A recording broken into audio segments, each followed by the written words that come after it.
All right. Thank you for watching and listening to the Dreaming Insomniacs, the podcast. Today I have a very, very special guest, Christopher Robin Lucas Jr. from atomic99, fucking awesome board shop, and the Green Day Bobby Sox music video. How you doing, man? Doing pretty good. Thank you for having me, Joe. This is Pleasure to have you. it's awesome. I'm stoked to be here. So thank you for the opportunity. Well, I'm happy that you're here, my friend. So my first question for you is, what made you decide to pursue a career in music? Oh, okay. So growing up, um, I my father was in the military. He's retired now. Thank So you for your service to your father. of course, thank you, Dad. He's probably washing cars right now or something. I don't know. Probably in front of the house, just hanging out. Um, and yeah, so he deployed to Iraq, and this was post 9/11. So I was just kind of, without a father for a little bit, but he was defending our country. So that's just, you know, a little bit different rather than other circumstances. But that being said, I'm an only child. So when my dad was deployed, my mom had to work a lot. So I was either going around from like my cousin's house, like my cousin Adam, or my cousin Jeannie or Joseph, or my grandparents' house. I'd mostly spend time at my grandparents' house, my dad's parents, my pa, my nana, and my pa. He is a musician. So growing up, there was just a shit ton of guitars all around his house, and I can kind of pinpoint, oh, this one looks different from that one. I remember early on he has this Gibson Challenger, and I remember watching on MTV the Waiting music video, and I was like, wait, is that guitar? Same style, different iteration, but already I was kind of getting this idea. And then say like 2005, so American Idiot came out in 2004 when I was 4, so 2005 I was 5. Bullet in the Bible came out, and I think that was like everybody's introduction, at least in like kind of Live Green Day. Right. At that era.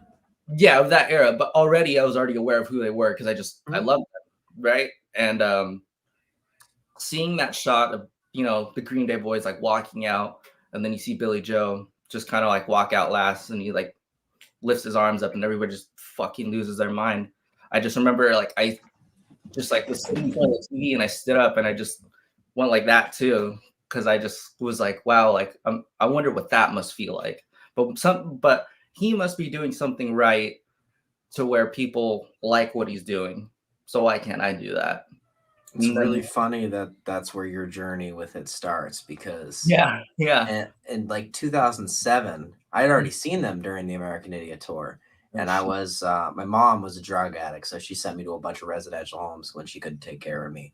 And my brother Brad, who had taken me to see Green Day, he had given me American Idiot. He said, "Get to know this band. You're going to see them in September of 2005." I was 9 that month, 2 weeks after the show at Gillette Stadium, 2005. They actually broadcasted the "Wake Me Up When September Ends" to TV for Hurricane Katrina support.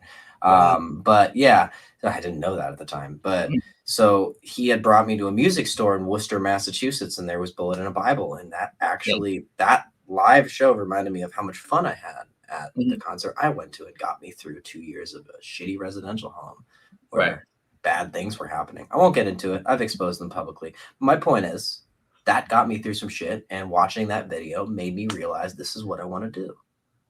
Right. And I think it's safe to say for everybody that specific year, like I think for us, like you and I and others that are like around the same age, American Idiot was kind of like the staple for us, to whereas 10 years before, Dookie was theirs. Yeah, exactly. Yeah, that was my brother's jumping on point. I thought it was the coolest thing ever that he had iTunes, and there was a Green Day radio that only played Green Day music. And now all 3 of my projects have one. So it's like a weird full circle thing. But it's really awesome, dude. Like I feel like where influences shed on us kind of reflect on who we are and how we want to pursue things, now in this world. And I think it's cool that like every little step kind of gets us to where we need to be, We've had some comments so far. This one's from Rachel Anderson. She's the love of my life. She said, "I love hearing how you decided that is what you want to do." And I think she means that to the both of us. I don't think it's just me. So cool. And it does lead perfectly into my next question. Yeah. I think part of it you already answered it. How did your band atomic99 and name as well come to be? So let's see. How can I perfectly start? I guess so. In middle school, I already had a good chunk of guitars. Now, the thing about me is I'm a collector. I love collecting guitars. I have a shit ton of them. There's like 1, 2, 3, 4, 5, 6, 7, 8. There's 8 all around me right now, and there's more in my room. But it started with that, right? We all get like the cheap Squires or Epiphones, and My first guitar was a Squire Mini. hey, there you Black go. and white. Yeah. Those are pretty cool, though. You know what I mean? I got it in 2004, and I started learning stuff off American Idiot. That's when I started 20 years ago. Oh, yeah. Yeah. So it started with my grandpa buying me my first guitar, which was ironic. It wasn't a Squire Mini, but it was a mini, like kind of knockoff Strat. Love with it. like one humbucker and like one knob. So I was already like good for there. And then from there, So you we know, had a similar starting guitar. yeah, exactly. And then from there progressed to, you know, regular Squires and Epiphones, if you will. But for me, it's kind of like building a Lego, right? You want to like build something, but then you kind of want to take it apart and add like new stuff to it or change things around.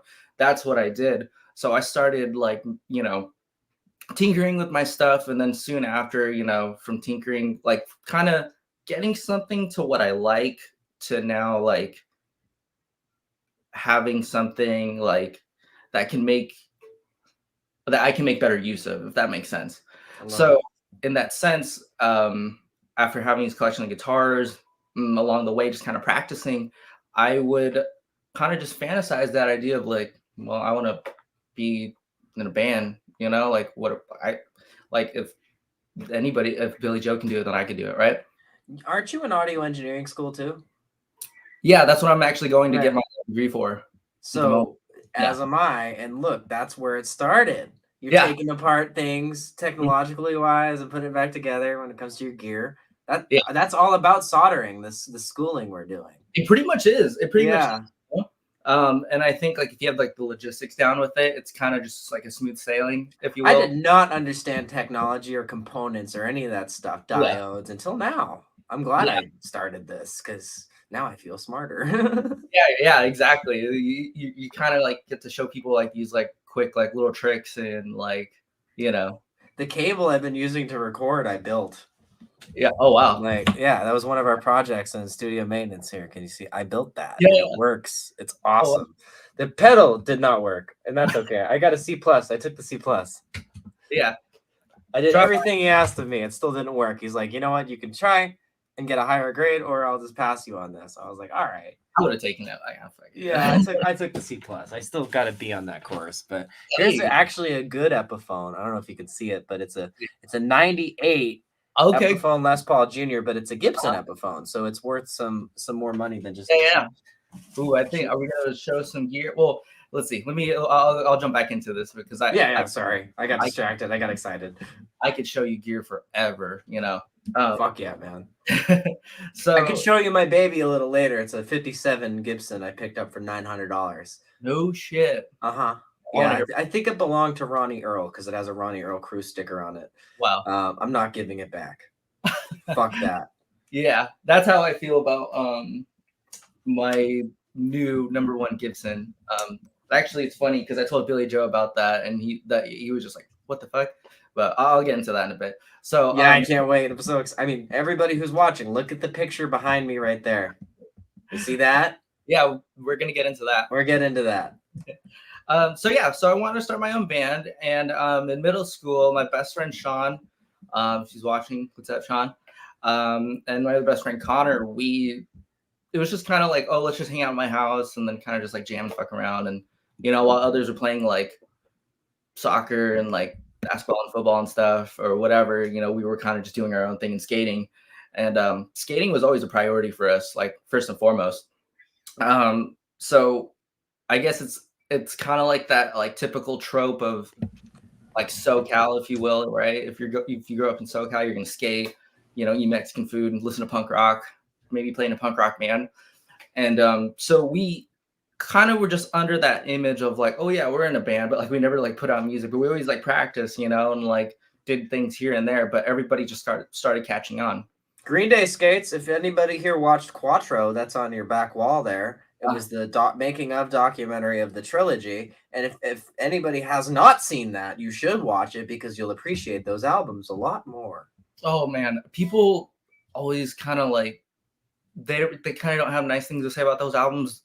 Those albums like really like, you know, changed my life. You know, Green Day fans can shit on me all they want. I like Nightlife. That's a good song. Now imagine if they redid that with Billie Eilish. Then what? That would be better. Yeah, exactly. Lady Cobra is still nobody. Yeah, still. But I respect them for doing that. She had like 100 followers, dude. Yeah, yeah. It's very dirty, very immature, but it's not their fault. I think Billy did a great job, and that bass line. Oh, that bass line is sexy, sexy bass line. And you know what's every time I think of those albums, especially that film, it brings me back to that time in middle school too, because you know while they were evolving, we were evolving. So like it was hard seeing Billy at that time though, especially during the iHeart thing. It was, and actually, fun fact, my mom, one of my mom's good friends, Miss Shannon, what's up? She's a big Green Day fan, and I guess how I remember the story was in 2012. She knew their manager, Pat Magnarella, right? And she was like, "Oh, I'm trying to see like what shows like I can go to or like kind of get some passes to, right?" Unbeknownst to us, she said the only passes I can get is Green Day playing at iHeartRadio, and you know, we all know what happened in 2012 at iHeartRadio Fest. Unfortunately, I didn't go. She didn't go just because our schedules were like conflicted. But imagine how fucking crazy that must have been just to see that with your own two eyes. You know, kind of really. Oh, I know. Actually, there's videos of how the crowd reacted. Right. And it's different. Like the crowd actually, that was the most engaged the crowd was the entire show. They just didn't televise that. They just televised the reaction. I do think it's funny that because they go back so far, Mike just said fuck it and hopped in and started smashing his bass too. And Trey, who's known as the crazy motherfucker, just like awkwardly walks off stage. Right. And Jason's like, I want no part of this. It was really fucking weird. Have you seen that picture of Trey like during that like right when like they're destroying their stuff where Trey he like it's him like pulling a camera guy away? Have you seen that picture? No, but I respect him for that. That's like again when shit's serious, Trey does the right thing. Like I think his goofy side is like I make a joke a lot if I'm ever in the same room as Trey. Cool, don't let me be alone with him. But like I'm kidding because I know like he's a good dude. You know what I mean? Yeah. You can tell he's a good dude. He is, and again from that picture behind you from that night, again I got a lot of fun stories for that. But love it. Let's finish it out. So middle school ends. Then high school starts. My best friend Sean goes to the high school down the street from me. My friend Connor starts hanging out with our other friends.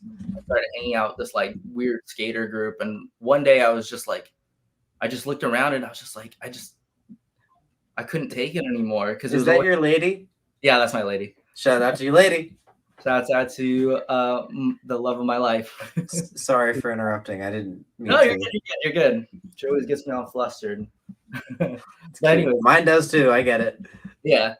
So so I mean, I was just looking around and like, you know, every day it was just like, did you see Sean Pablo do backside flip off the 3 stair and then do like a front? I'm like, dude, like I don't care. Like I don't care. So I just like one day just got up and left. As I was walking around, I saw an old friend of mine and he was like, hey, like, why don't you come to this group that we had started in middle school? Because there's like more people now. And that was probably like one of the best decisions I've ever made in my life, because that's how my brother and I, Hector, it just clicked like that, you know? And it was soon after like I came into that group again, you know, just kind of like saying what's up to everybody, meeting everyone, you know, kind of talking to Hector more. And like after that, he posted a video, like a quick video of him on Instagram with like a stormtrooper mask, and he had like a saxophone and like a guitar, and you just make it was like I consider it like the first version of like a meme, you know. And he was kind of just fucking around, but in that video it was just kind of him like messing around on the guitar. I'm like, well, if he has a guitar and he can play, then pretty sure you can learn how to play. So, Side note, this came full circle because now you're 1 degree of business separation away from Luke Skywalker. yeah, Think about that. That's fucking cool, man. Well, it's kind of funny because I'll show you this really quick. When people ask, "What's this tattoo right here, Georgie?" That's my grandpa George Lucas. Ha! We're not gonna talk about that. I love that. That's so cool. And so George Lucas has his own fame, and so is it this? It's not the same George Lucas though, right? Just the same name. Yeah. That's what I thought. Okay, it's just that's cool though. Yeah. So it does come literally full circle by name. Yeah, it does. That's Interesting. It does. It's funny because my girl and I just watched Empire Strikes Back, and that's the best one. It is. See, thank you. And George Lucas didn't even make it. Yeah. He just wrote it. Exactly. Oh goodness. But that ending. Whew. I saw my best friend, my brother. He was playing, like kind of like funny on Insta. And then the next day at school, I was like, "Hey man, like, do you play or like do you like have a bass or whatever?" And at the time, he already knew that I was doing something else. And that band was called the Atomics. So like in middle school, entering high school, it was called the Atomics. And he was like, "Great name too." Thank you. So what happened there was I asked him, I was like, "Do you play?" And he's like, "No, I don't have a bass or whatever." And then I was like, "What if I give you a bass and you'll learn?" And he just didn't even really think twice about it. He was like, "Okay." And so I was like, "Okay, cool. Come over after school and come pick up the bass." It's funny because I'm staring at it right now. I've had this bass in my possession for a little bit, only because I don't own a bass. And I'm always like, "Hey, can I borrow a bass?" Which is kind of funny because throughout the years I've kind of gifted him basses, that's just how much I love him, Oh, I love that. I just want to show really quick. So I'd say this bass right here is like the antithesis of Atomic. This is it. This is actually a Pete Wentz signature bass. Before he switched nice. And as you can see, it has a lot of years of wear and tear. And I mean, he spent a lot of hours on this, like I'm such a gearhead. So like, even like with stuff like this, I'll always nerd out, even though like it belonged to me and I gave it to him and it still belongs to him. I'm just kind of using it for demos still. It's a special bass. It's a very special bass. This is our friendship, in this bass right here, even though it's a signature of Pete Wentz, like I prefer their older rocky stuff over their weird electronic pop stuff. So you're probably making better demos than what they're making now. I'd like to think so. I know Green Day are friends with them. I'm not talking shit. I'm just not a fan of their new music. Yeah. I love Green Day's new music. I'm a fan of Father of All. It is not a 1 out of 10. People just can't handle that it's a 6 out of 10. I like that album. I like it. Yeah. It's good. It's fire. It's short. It's easy. It's chill. Yeah. It's different. They're doing something different. Yeah, exactly. From there, he learned, and then it was just him and I in the beginning. And then throughout the years, we kind of went through a lot of drummers, good and bad. And, where it lands, now with Vince or Vincey Pants, he's probably the best fucking drummer we've ever had and will have. He's like a baby Trey Cool, He's That's what you want. You want somebody who can have the dynamic of going hard and fast, but also pull a Ringo and be soft and gentle. But yeah, exactly. Like he could go from. That just sounded like a sex joke. What's that? That sounded like a sex joke, didn't it? Yeah. But like all our influences shine on like where like we really appreciate music and who we look up to, and I think when all the three of us come together, when we like are rehearsing, I think it's always more of like I have this idea and then we just all build off of it. I think the idea of collaborating and having like the three of us kind of just like do our own parts, but then like kind of ask each other or like maybe like we'll ask each other to fix it, that comes a long way, and with that being said, I think where Atomic is at right now is it's like it's much more than I could have ever imagined, with the Yeah. support or the people helping us, or just our friends and stuff like that. I think, even though we've been recording for a while, finally people get to hear like what the fuck we've been up to for like 4 or 5 years.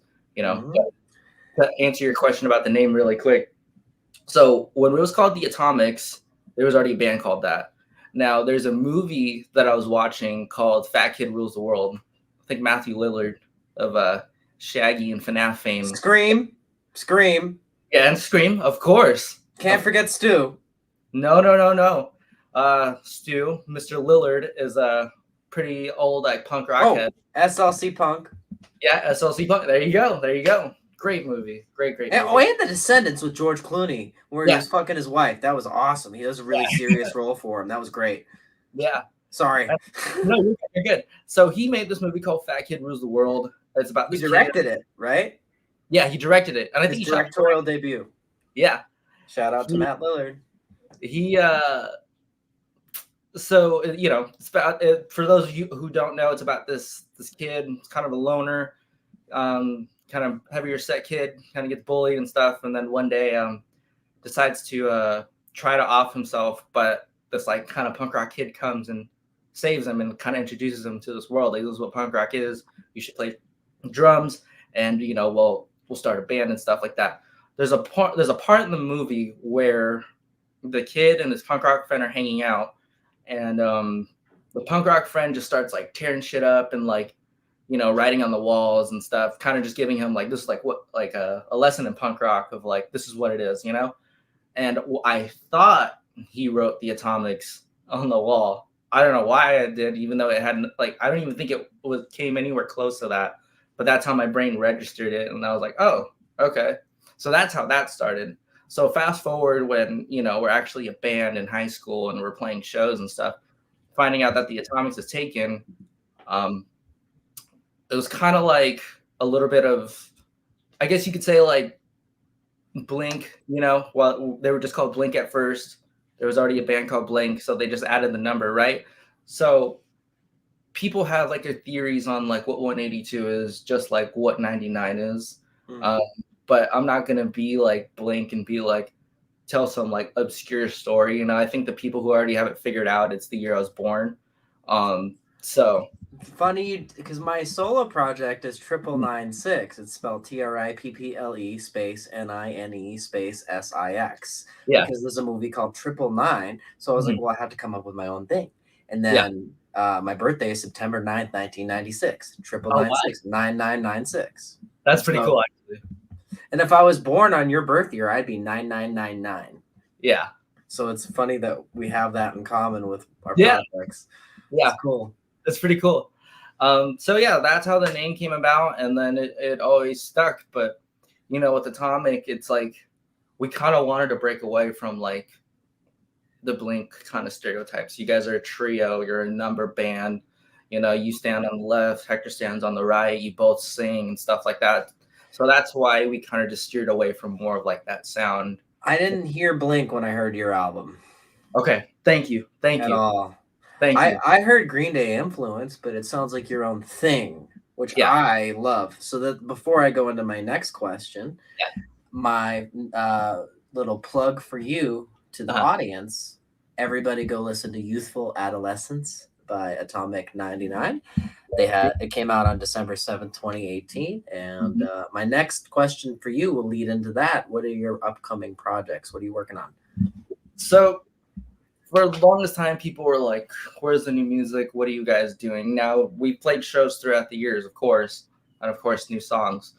But in this instance, what people don't know, and I think I'm saying this for like the first time, is that the day after that record came out is when I wrote this song, showed it to Hector, and he was like, oh, okay, this is a good song.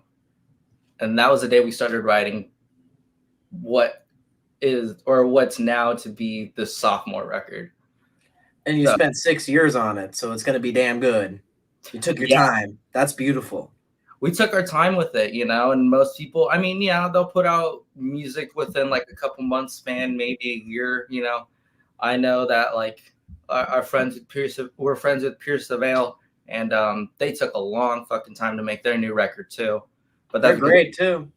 That's because they had like other stuff going on. But like aside from that, you know, we really wanted to perfect our craft, and we really wanted to steer away from what that first record sounded like. Again, that first record we recorded, it was the instrumentals are all live, and then we just came back and then overdubbed the vocals and maybe added some like little lead parts. We had to do the same thing, but for different reasons. But we only spent 2 years on our second album, so I really respect that you were willing to hold on to that for so long. Of course, and you know, obviously the global pandemic that happened kind of restricted us in there. But it was put out a trilogy during that. but I also dropped out of audio engineering school and didn't go back for a few years, so that's my own fault. I thought, I'm gonna make it. It happens, though. It happens, you know. So yeah, the record's called "Meet Me at Glen Abbey."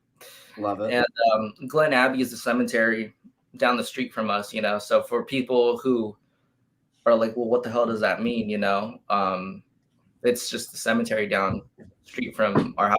We all live from like pretty much like a 5, maybe 10-minute radius from each other, you know. You want to hear something cool? Street. Vince lives over there. What's up? The cemetery around the corner from my house. You ever hear of the Allman Brothers Band? Yeah. They're from Daytona Beach. So the cemetery around the corner from my house, they used to drop acid at night to come up with song materials and go into that cemetery and trip for some reason. Well, that kind of sounds similar to what Hector and I would do. You know, we would come back from like late night sessions and we would just like post up like and eat food over there at the cemetery. But I used to go in there at night just to like escape, but they started locking it, so you can't do that anymore. Yeah, that's kind of blows. But I guess respectful and respect the dead. Yeah, but you know, Meet Me at Glen Abbey has been such an amazing and like emotional kind of. It's just a mixed bag of feelings, you know. I can't wait. Thank you. You know, it's usually the sophomore is heavier. It is. So you went for more melancholic. I like it. So what had happened though was the day after we released the first record and we wrote that song. The song's called "90s Teenage Breakup Movie." It's always stayed that title just because I just thought it was fucking. That's cool. A great title. Thank you. And we originally started working on this other record, and I guess in this like atomic lore, you could say, is we have our own Cigarettes and Valentines record. There is a lost. I think everyone has one. Yeah. So there's a lost record called "Haunted House," and I think that every once in a while, Hector and I will listen to those songs or kind of like nitpick from that song and take some parts. But that song alone, we just were like, let's just kind of scrap this and then start all over. Told our producer, and he was like, all right, if you're going to do it, you're going to do it right. You know, like the first time I recorded you guys, I let you do whatever the fuck you wanted. This time, if you guys want to do it, if you guys want to be serious, if you guys want to get your foot in the door and make it, then, you know, I would give you some tips that you would, you know, hopefully take and listen to me. So what we did for the songwriting and the recording and just everything, we kind of just like did differently than what we did before. Back then we were just like plug and play. Here's a song. Okay, let's just rehearse it. There you go. This time it's like, here's a song. Show it to the guys. Show it to our producer, Davey. Shouts out to Davey. Shout out to Davey. And, you know, we would show him the song and be like, okay, that's good. So now let's do this. Let's take this ending, make it into a bridge, take that chorus, put it into the end, and then kind of just repeat that. And I'm like, oh shit, like, okay. So, you know, the songs that we had already before, he kind of just moved it around a little bit. But he was like, I remember him telling me, he's like, we're going to make a fucking great record. And I'm not going to tell you what to do, but I just hope you listen to me.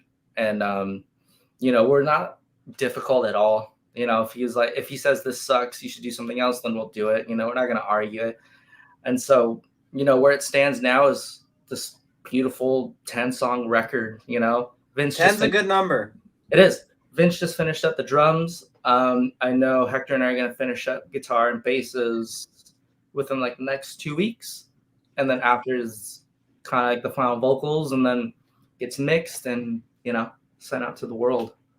So. Out of our 11 albums, 4 of them are 10 tracks. It's a really good number, because you know if you're planning out an album, I do it like this. I'll have the song names before I even write the songs. I plan out the layout. So for me, I don't like to overdo myself, especially when I'm making something heartfelt. So if I'm doing something extra heartfelt, 5 and 5 is a better number to work with than 5 and 7 or 5 and 8. You know? Right. So that's my thoughts on it. No, yeah, I agree. You know, 10 songs worked out for us because the first record we recorded on the shoestring budget for I think $1,500. This record, I'd like to say that, we put a lot of fucking money into this record, but I guess the best analogy I can say it is like the way that we're doing this record, and I think you'll like this too, the way that we're funding this record and kind of just doing everything ourselves is more of like how Damien Leone's doing Terrifier. Also, very nice people. I can't stand those movies. I won't watch them, but I really like the people making them. Yeah. Try to watch the first one. They're fucked up, but I respect what they're doing because they're doing it themselves. I mean, even though they're just batshit crazy, I just love those films because Hollywood would not make that. That first one fucked with me. I couldn't after that. It actually, it was effective. It fucked with me, man. It's still fucking with me. It's been 2 years. Yeah. Did a good job. Yeah, it made me not want to watch anything else. I'm good. I did its job. I'm scared.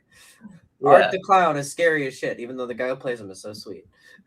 I would love to meet David Howard Thornton. I've had friends have him on their podcasts. It doesn't seem that hard. Yeah, it's like guy's really nice. Yeah.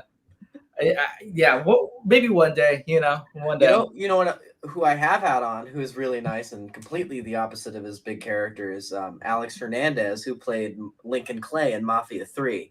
Wow. He can't even beat the game or really play it because it freaks him out seeing his face stabbing people in the face and shit. Right, I get it. No, I totally get it. I wouldn't want to either if that was me.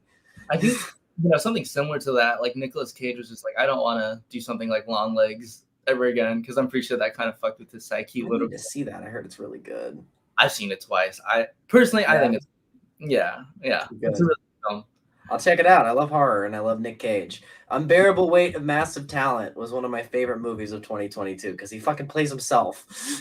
Yeah. I'm in the middle of watching that movie, and the more I just keep because he's always break down the fourth wall. Dude, even if it takes you a few times, enjoy it. I bought it on my Xbox for $5, so I can watch it anytime. Okay, that's really cool. Jamie Kennedy's movie from last year was also really good. Don't Suck. It had Matt Rife in it, so it has a 3 out of 10. It's a 9, bro.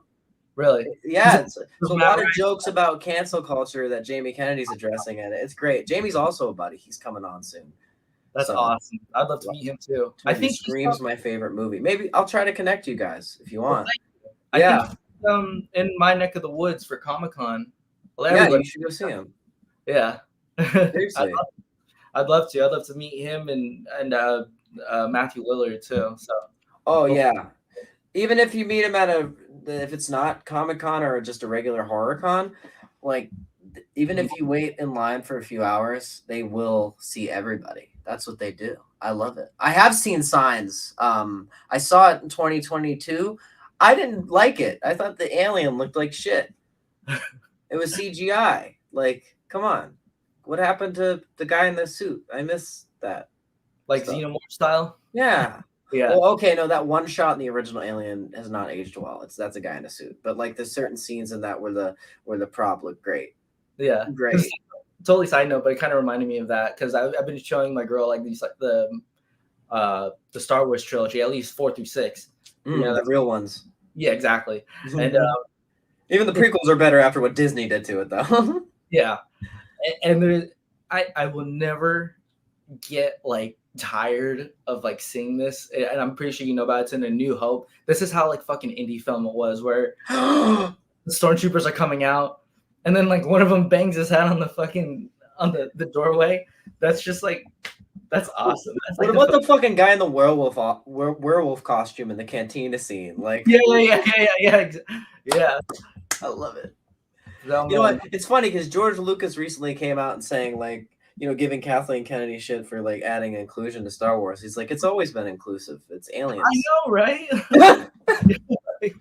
I mean, I don't know. Yeah, I heard the show's not that good. I know what happened. Kathleen Kennedy's always been a part of Lucasfilm. She stayed with it when Disney acquired it and did everything that she wanted to it that pissed her off about Star Wars for so many years because she had no say before that. It's a spite thing. Yeah. Oh. Yeah. I see. I didn't even know about that. What can you do? It's funny. Yeah. They're losing it. So yeah.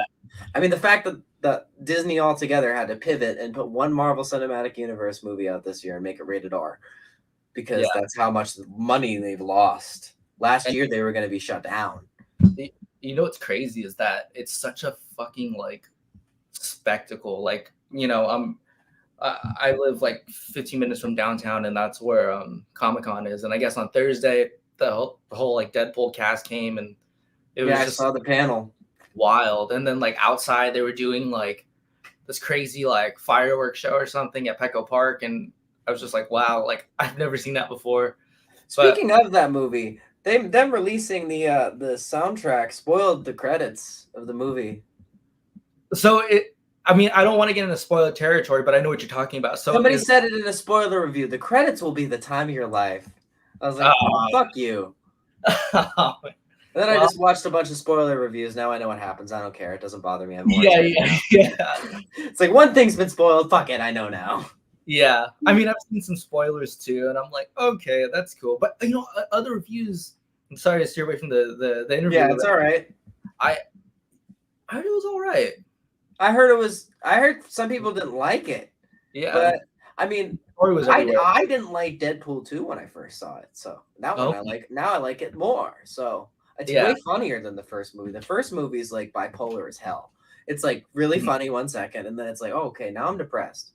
Yeah. They get that out of the way in the first 10 minutes of the second movie. Yeah, exactly. And I think that all had to do with Ryan Reynolds supposedly leaking all of that footage.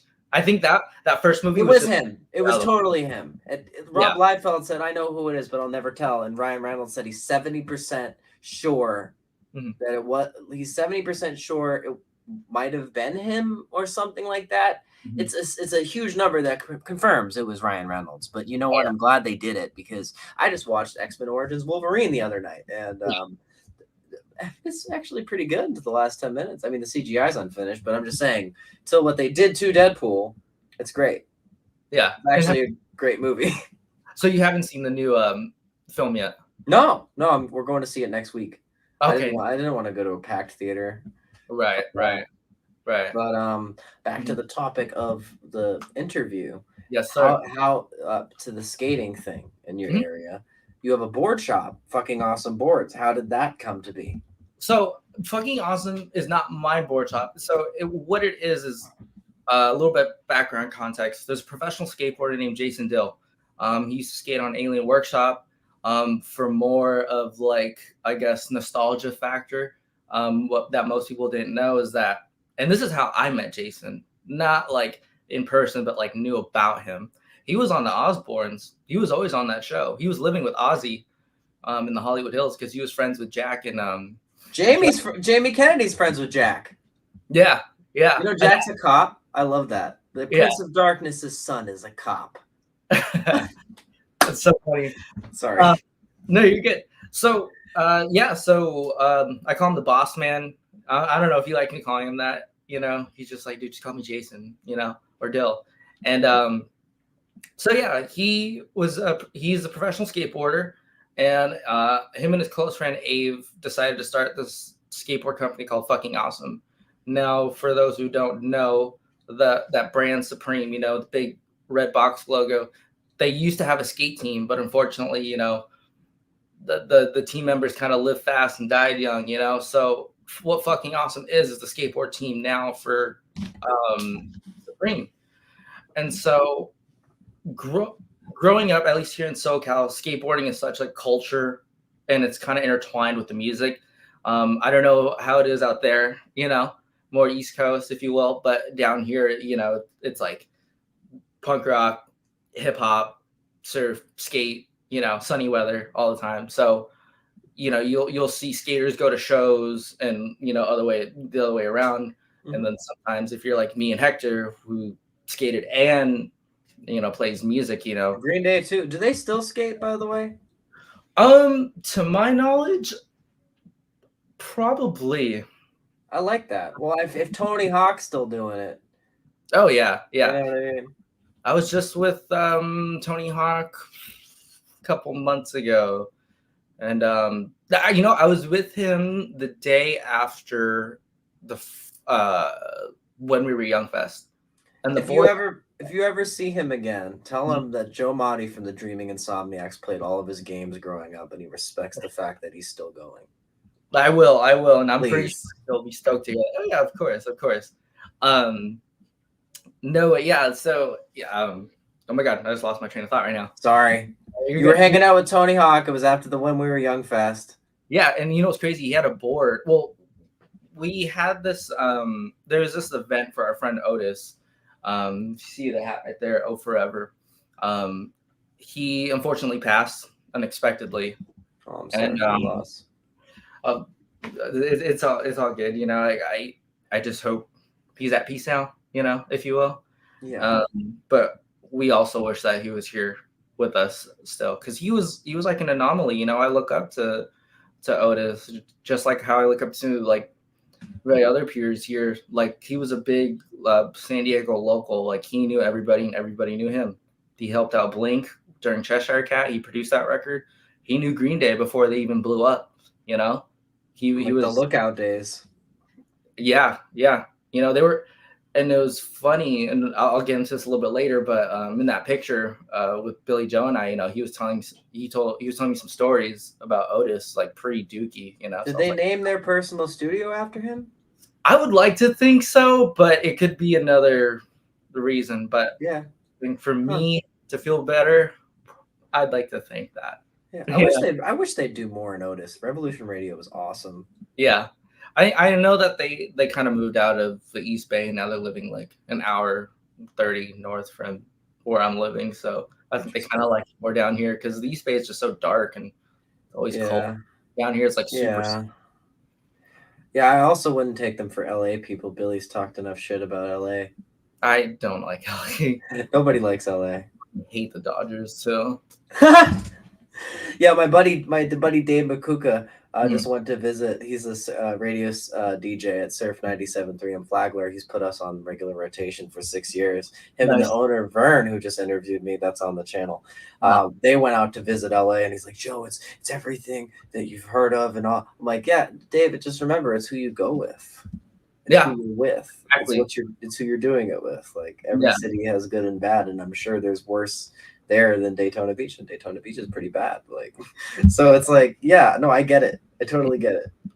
Yeah.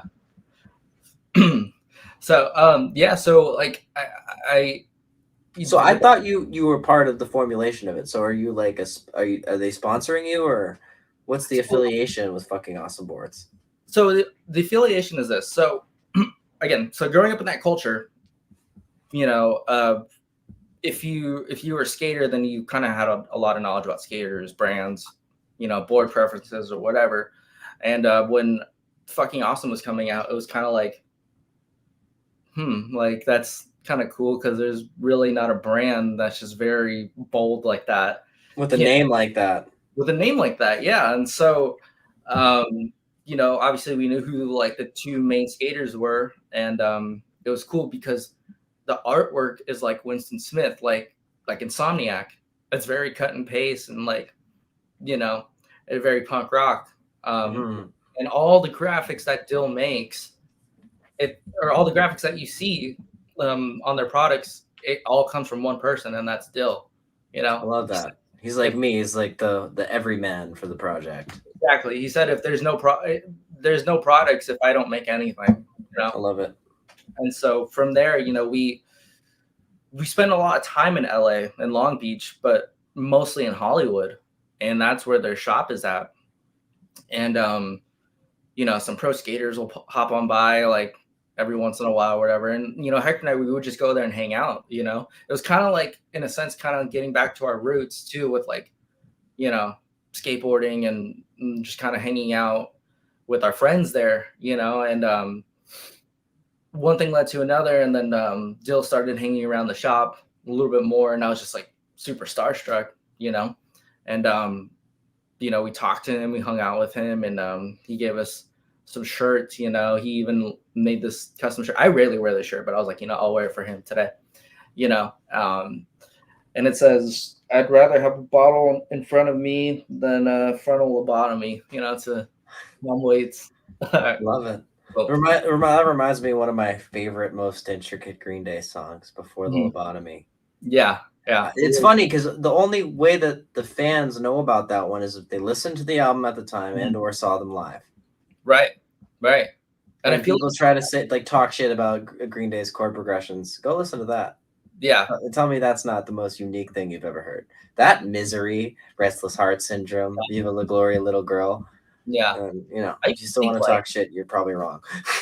Like Still Breathing and like Outlaws too. I love Still Breathing. Yeah. Oh, yeah. Outlaws. Ooh, Say Goodbye. Yeah.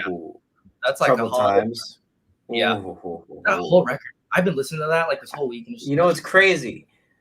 When I went out to Missouri at 19 years old, so I put out our first album April of that year, and I was flying back to Massachusetts on the day that Revolution Radio came out. So as I'm looking at the sunrise through the clouds, I'm literally looking down the edge of the world while Billy sang "Looking Down the Edge of the World." It was fucking cool. Wow. Yeah, that's fucking awesome. It was cool. And then I saw them that next March on St. Patrick's Day. And Mike spoke to me. He said, "You can play." And Jason said, "You can play." Mm-hmm. They picked a little kid named Grant with green hair, which I understand. Right? I was a little butthurt for a while, but it's fine. I don't give a shit. Yeah. And Trey threw a drumstick to the guy next to me, and I was like 20 feet away from Billy. That's the closest I've been to meeting them. But it was cool. It was fun. Yeah. And I announced it on TV. I think at that point they already knew who I was, so they knew I was going to be there. But again, I wanted it so badly, it didn't happen. The law of attraction said no. I think we all want that, Yeah. One shape or another, but so for like FA, so we just always hung out. They've always given us clothes, and they've always just been really good friends to us, like on our guitars, clothes, gear. There's just fucking awesome stickers everywhere. Shout out to fucking awesome boards. Shout out to fucking awesome, and I think of like the parallel like this, like Blink was wearing like Hurley and shit back then. Yeah. That's kind of like how it is now, Yeah. Like, we're a punk band, like with like the skateboard, like kind of clothes and like a style, if you will. Do you like my shirt, by the way? I do. My lady got it for me. I have a different one that says "Fuck around and find out" in blood, but it doesn't have the right knife. And this one actually has the accurate movie knife, so that she specifically picked that for me, which is really sweet. That's pretty fucking cool, dude. Yeah. Well, I know you're an avid Scream fan like me. I'm glad we chatted about that. So yeah, I'd show it to you. Oh, yeah. So on to my next question. It has relevance to all of it. How many times have you seen Green Day? It's 6 for me, but about to be 6. Okay. Let's see. Now, are we counting? I guess we're counting like kind of like club shows too, like secret. Like those count. Okay, so let's see. Let me go down the timeline. Those my brother Brad saw them in 2000 or 19, or around when Warning came out, when they were at their all-time like financial low, and he saw them at like this small bar, and he said that was the best Green Day show he'd ever been to. Yeah. Let's see. I saw him in 2009 or no 2010, 21st Century Breakdown tour. Mm-hmm. Saw him for Revolution Radio tour. Let's see, and then after that, some at the Moroccan Lounge, and that was the Halloween show. You got to see them on Halloween. That's awesome. Yeah, it was really fucking awesome. And there's what tour was that? That was when they went under their secret alias name, the Cover-Ups. Oh, cool. Yeah, I love that. I love that cover band. They do a really good job. All of those songs they give more than justice to, I think. Oh yeah, most definitely. And let's see. I don't think the camera videos on phones do them justice, though. I know they sound better in person. I've seen Green Day enough to know they sound better than phones record.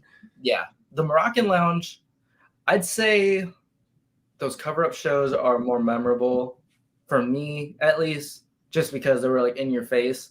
So yeah, close. the fact like that, you know, that Hector and I got to dress up, but then also like kind of be with the Green Day guys on Halloween. Like it was just like it was the two things that we love, you know. So we dressed up like Killer Clowns from Outer Space, and it was cool. Like Mike Dern dressed up like Joe Dirt, I think. That's awesome. Mike Dern as Joe Dirt. Yeah, and there's a picture of it. There's a picture of it because afterwards, this is like one of my favorite photos ever. It's my brother Hector with Mike Dern, and like it was just like us three, and they were just talking. I was like, "Hey, can I take a picture of you guys?" And it was just like a quick like, you know, like, but it was like such a cool pose, and Mike Dern does like one of his classic like funny faces, if you will. And that was just such. You ever notice that he's always looked like an old man, even when he was young? Mike Dern. Low key, but man never ages. Like he look, yeah, but he's always looked the same. He's yeah. They all look very good for their age. I think they do. They look the best for their age. Honestly, yeah, they must have the best fucking doctors on the planet, the best skincare regimen. They can though. They're Green Day. They have the money. So after the Moroccan Lounge show, my lady and I saw them at the El Rey Theater on New Year's Eve. That was pretty fucking awesome too. And then right after that was the Tiki Bar, which leads to that picture. You know, right? That was going to be my next question, number 6. How did you get connected with Green Day? So there's always, and I've realized this, there's always been a connection with Atomic and Green Day, and that just all stems from our friends, you know, or people around them.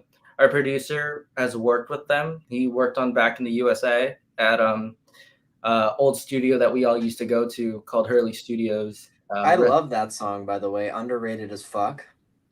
It was just crazy because he was telling me, he was like, it's fucking crazy because like I was setting up the mics and I was setting up Billy Joe's mic and he's like chewing gum like 5 feet away from my face, doing vocal warm-ups and stuff like that. And like, you know, but it's funny because he's like friends with Trey. He's like close with Trey and like more like that side, that camp, you know. And he actually just got invited, or not just got, because it was a while back, but before Green Day set out on their tour now, they were playing these kind of like smaller shows here in the States. And he was there at the Anaheim, at the House of Blues show, you know, with them like after the show. And it just blew my fucking mind. And yeah, so, you know, from our producer to our friend Chris Cote. They played all of Saviors for the first time at that show. They did. And also, again, our friend Chris Cote, shout out to him. You know, he's a legend in his own right. You know, he's actually in Paris right now commentating for the Olympics. So that's pretty rad. Shouts out to him, Sunbender, you know. And what people don't know is that Chris Cote was in a band called Cut You Up, and Cut You Up went on that Pop Disaster tour with Green Day and Blink. Oh, so back in 2000, 2002-ish? Yeah, I remember that. So he's more in the Blink camp because he's like really close with them. But then he also got really close with like Green Day too. I remember watching the videos behind the scenes on that, and Blink was like, "Yeah, we went up and then we sucked, and then Green Day came and they fucked us all over because of how great they sounded." Yeah, it's odd at that time, like Green Day not ending the show, you know. Oh, the way they would end it. Said Trey set his fucking drums on fire during a time of your life. That was the only way to do it. Yeah, exactly. So even through Chris or our friend Otis, and I would say Otis is like the bridge between me or us and the Green Day boys, you know, and it shows, you know. And I guess for the ones that are listening, a little fun fact: if you look on Billy Joe's iconic blue Strat, he has a bunny sticker towards like his input jack, and I received that from Otis's partner after his memorial show. I only got one sticker from her, and originally I was going to put that on my Fender custom shop, but before my lady and I were heading out to the Tiki Bar show, I was kind of like looking at my wall because I have this wall full of just posters and all that stuff, and I was just like, what if I gave this to Billy Joe? Like, that'd be kind of cool, right? And so I just took it and I gave it to Billy Joe, and he put it on his iconic blue strap, you know. And I also gave him a pin from O's service, and he put it on his jacket, and you can see it like on like Howard Stern or like Good Morning America or whatever. 2024 Howard Stern. Go look it up. It's Yeah. it's on this side from not Yeah. my side, but from what you can see, it's there. Yeah. I think. Am I right? It might be the other one. I don't know, but it's there. Yeah, and it's crazy because I saw him put that pin on, like he did that like right in front of my face, and then gave me like a big bear hug. He's You a know? real person. That's why Yes. he always has been. He is, but that was like during the Bobby Sox video shoots when I gave him that pin. But yeah, so I'd say it's just our friends, you know, around us. You know, we didn't seek it; it just happened naturally, if you will. I mean, like, even they love Green Day too. Like, so it's funny because it's just like even they're like, oh, like their aura is just so fucking strong, you know. Even though we can talk to them and all that, it's just like it's fucking Green Day, you know. At the end of the day, I know I've shared this with you. I don't think I've shared it publicly how it happened, how I got in contact, because it's a long road. I mean, it's confirmed now. Freaks me out a little bit, but that's not a bad thing. It's just trippy. Right. The band name is, you know, the Dreaming Insomniacs. And I was getting stoned in my friend Chris Kutu's room with my bandmate Steven, who may be hopping on at some point to ask some questions to you. I was like, my favorite Green Day album is Insomniac. Yeah. What is a good band name? And he said, the Dreaming Insomniacs. It was just natural. And it's wow. funny because like your first album cover is designed by Winston Smith, the designer of Insomniac. Yeah. And it's just kind of full circle, man. Yeah. It's actually, he did our second album cover. The first one I did. Oh, you did that? I thought he did that. No, so we haven't even released what he did yet, or shown publicly. Oh, shoot. That's even better. So the first album cover is inspired by Winston Smith's art, and Winston Smith just did the second one. So look forward to that. It's inspired by Winston and Jason Doe from Fucking Awesome. Again, it's that kind of thing. Yeah, it's that artsy. I love it. It's beautiful. Yeah. But so like right around the time we formed the band, I used my house phone in East Bridgewater that was registered to my dad's name, which is my name, to call Warner Brothers Records. And the guy on the line was not about to let me talk to who I wanted to talk to. I didn't even say who it was. You know, I had said like, this is important. I've been through a lot in my life. I really need to talk to this person. I just kept prying. And they said eventually, fine, okay, I'll connect you. I'll do it. And I hung up. So that's where it started, because obviously Warner Brothers Records can trace where the fuck that call came from and who bought the music of what artist they're, you know. So my point is that's where it started. That was 2015. 2016, I had dreams of meeting them. So then I, like December 2015, so like 2016, I went and got the tickets when they announced their tour. And like I said, everything about Revolution Radio. And then, like I said, I kind of met them. But around like September 2016, I had found Jacob Armstrong's personal Facebook, and I sent him a friend request, and he accepted it. And he was tagged in posts with people. Essentially, the weird, creepy stalker way I got in. It's I don't mean it like that, but this is how it happened. People tagged Billy's account in posts about hearing Revolution Radio early because they were their friends. And I said, fuck it. I sent him a friend request. So like it was not until August of 2017 after I'd already seen them, and I tried to chuck our second album onto stage, but missed. I made it all the way down to the third row. I made it past security and everything somehow. I pulled my autism card and asked to sit at the bird's eye seats, and when no one was looking, you know, I'm tall, I stepped over and I made my way down, man. I was really close, but I missed. I was pissed. But I wake up a few days later and I wake up to Billy Joe Armstrong accepted your friend request.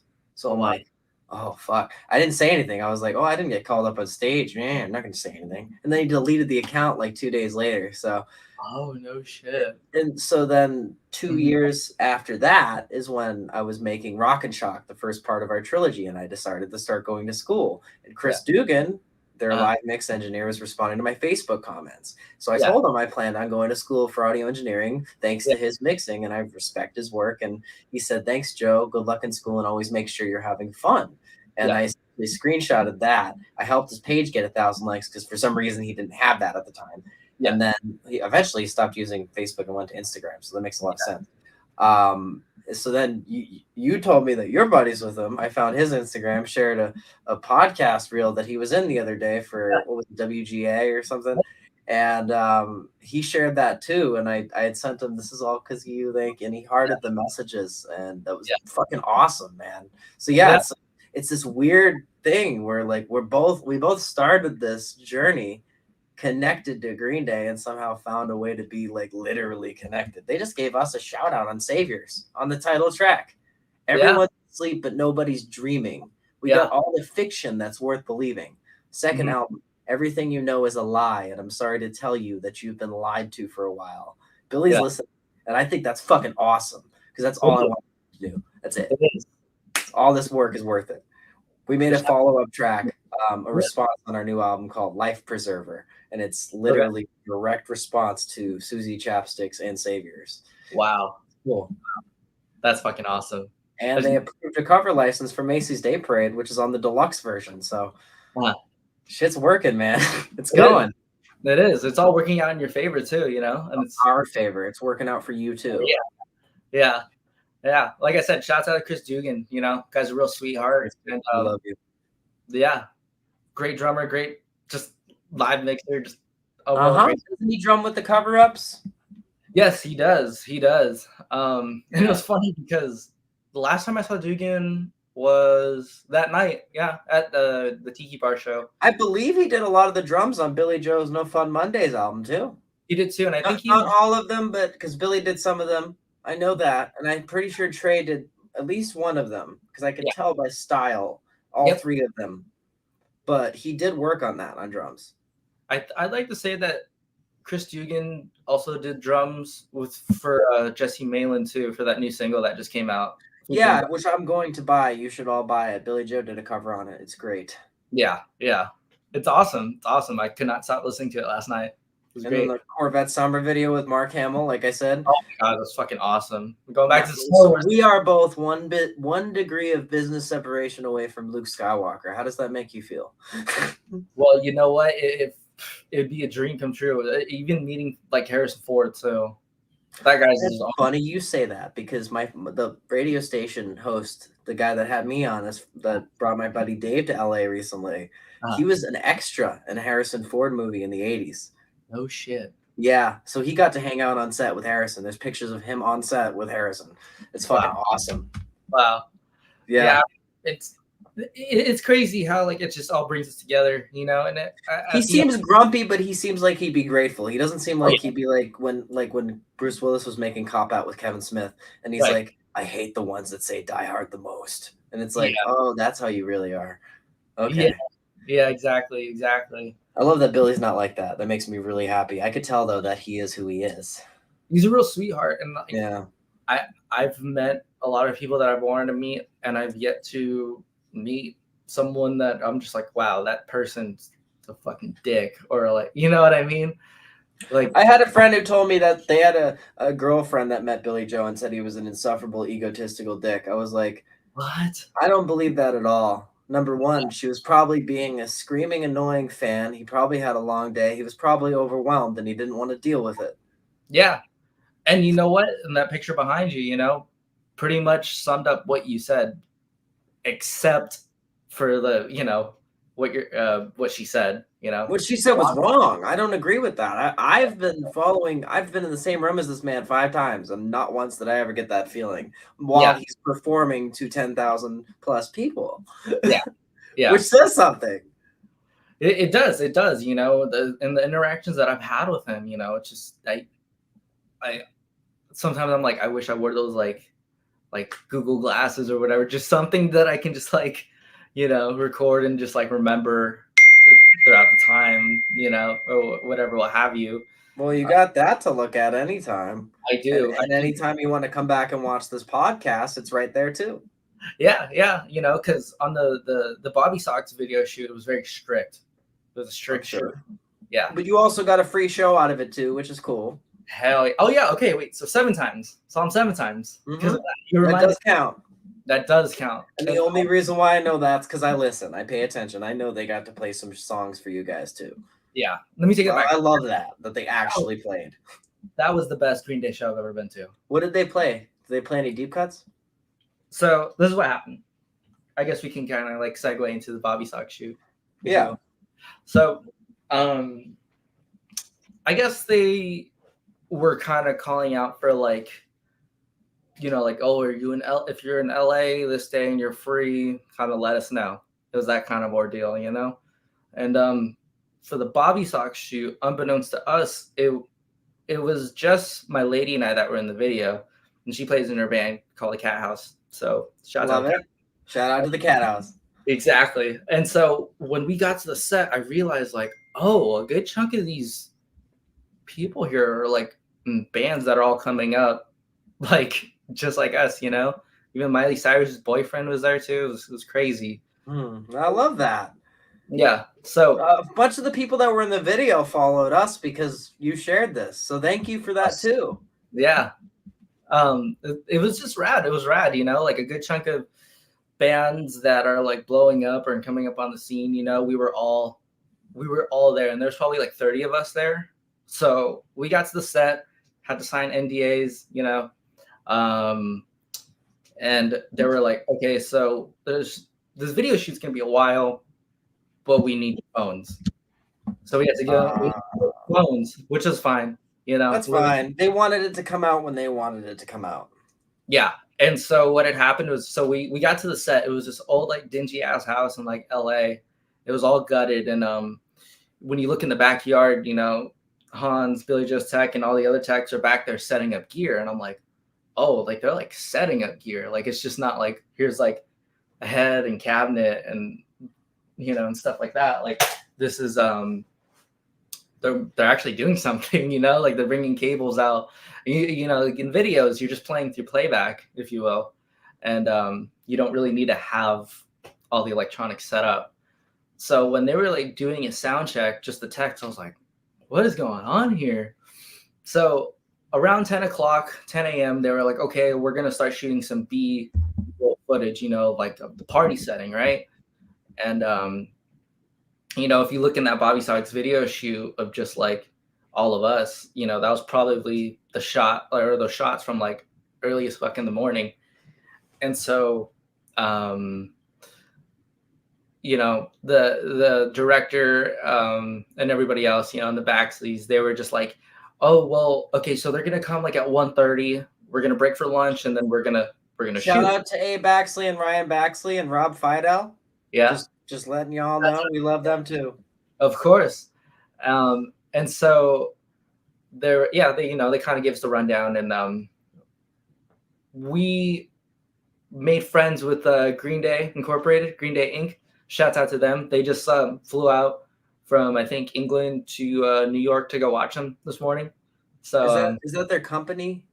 No, it's just an Instagram page that just blew up. Okay. Oh, it's like a fan page. Yeah. I like that. I also love how active Green Day are specifically with their fan pages. Oh, yeah. They actually care about it. Yeah, and they like follow some of them too. It's really cool. Yeah, it's cool. It's really cool. Yeah. So shout out to them too. And so we befriended them, and we were literally like, so to give you an idea of how this was, because again, just thinking about it just gives me like the chills. So there was probably 2 front house monitors, 3 mics in the front, and then the drum kit in the back. There's no barrier, there's no security guard. So like you could be like this close, like to Billy Joe's face if you really wanted to. And that's what we were, So we're just like standing directly in front of Billy Joe's mic, right? To the point where I can just grab it, like that.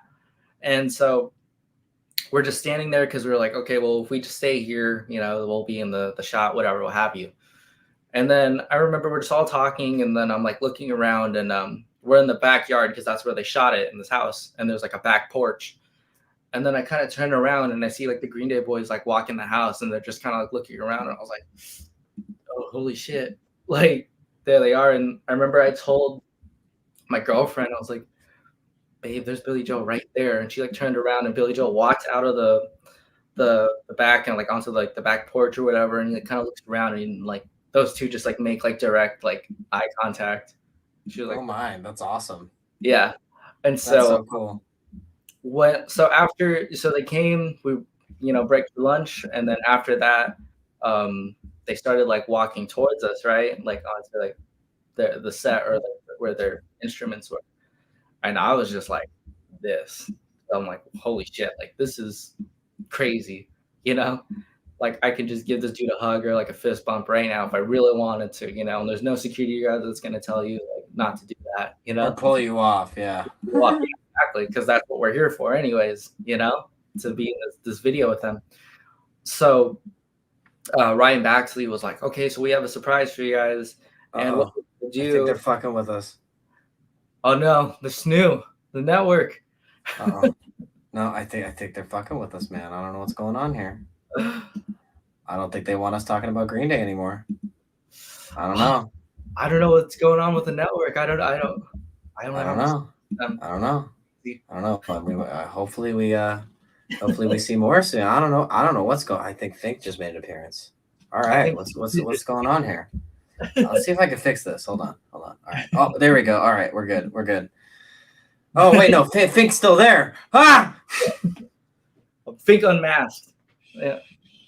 They're gonna figure it out. No, if you know, then you know. Yeah, right. If you know, you know. I love that line. After the Chris Dugan shared my story thing, you helped me reconnect with him.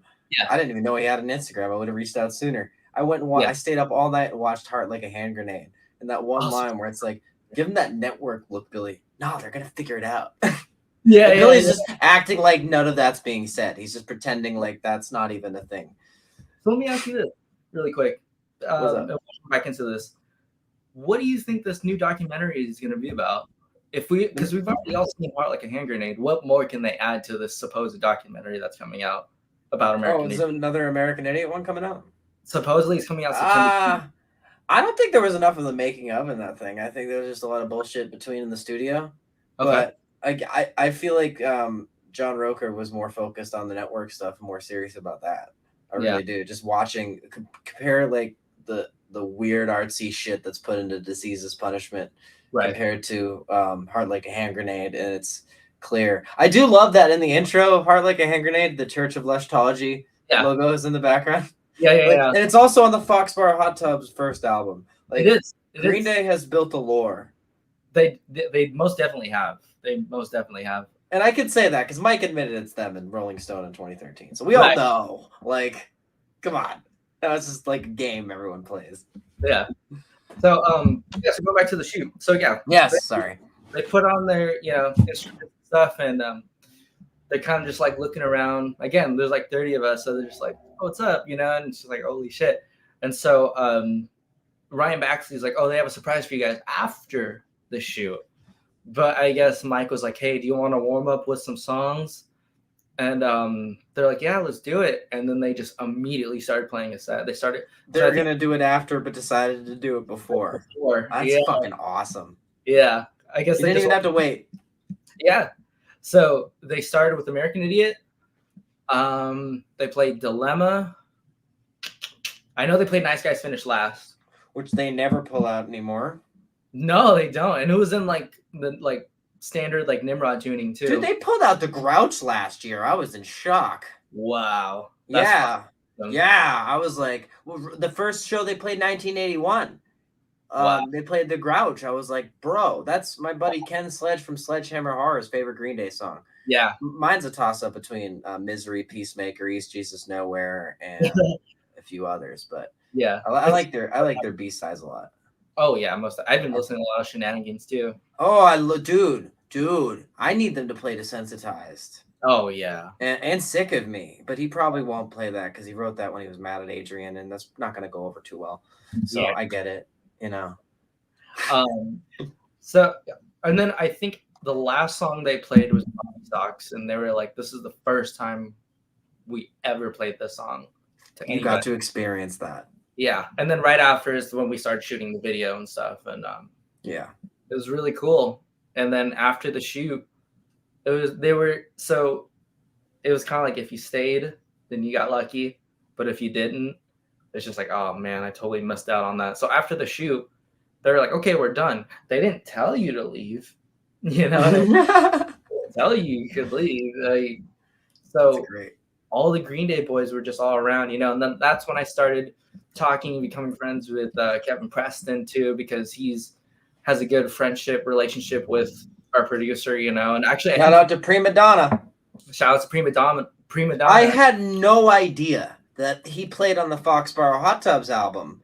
And you know what? I'm sorry. I'm going to talk a little bit of shit because they replaced him with Kevin Preston. I did not think that Jeff Matika added anything to the band at all. In fact, he sucked. And one time I sent him a message on Facebook trying to be nice to him.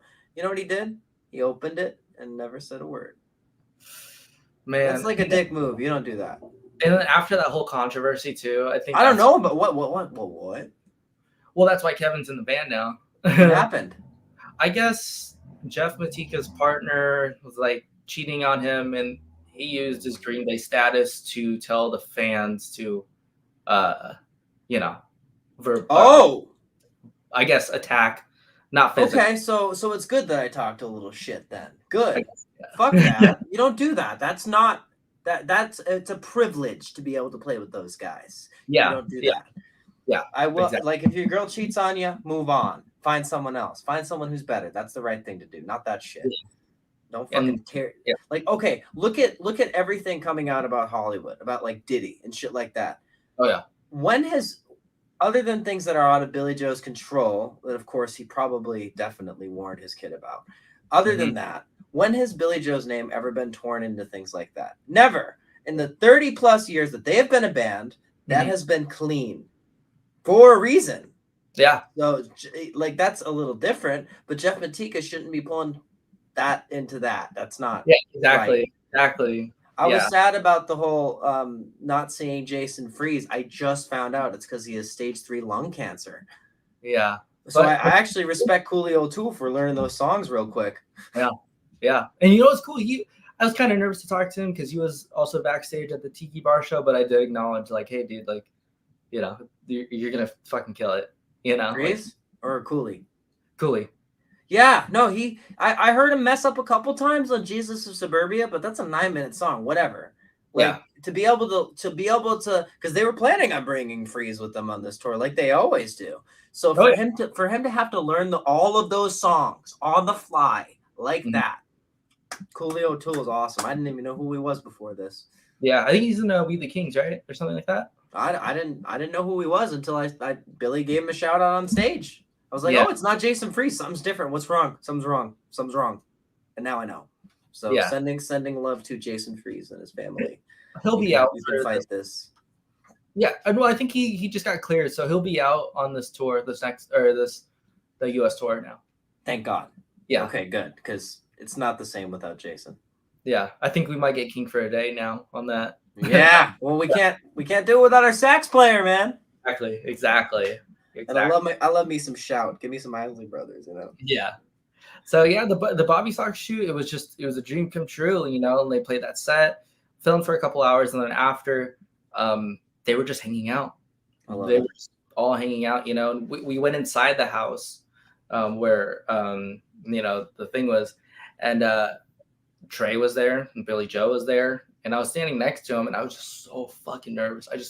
I could talk to Trey, I could talk to Mike, but Billy Joe, I couldn't bring myself to it, So I was like telling my girl, like, can you like introduce us, And so I guess like he kind of like goes around the corner a little bit, and then like she's like, "Excuse me, Billy," and like he kind of like looks up at her, like smiles, and she was like, "Oh shit," and she was like, "I would like to introduce you to my boyfriend Christopher Robin," and then like he like comes out through like these people, and then he's like walking towards me, and he smiles. He like sticks out his hand, and he was like, "Hey, I'm Billy Joe," and I'm like, "Hi, I'm Christopher Robin."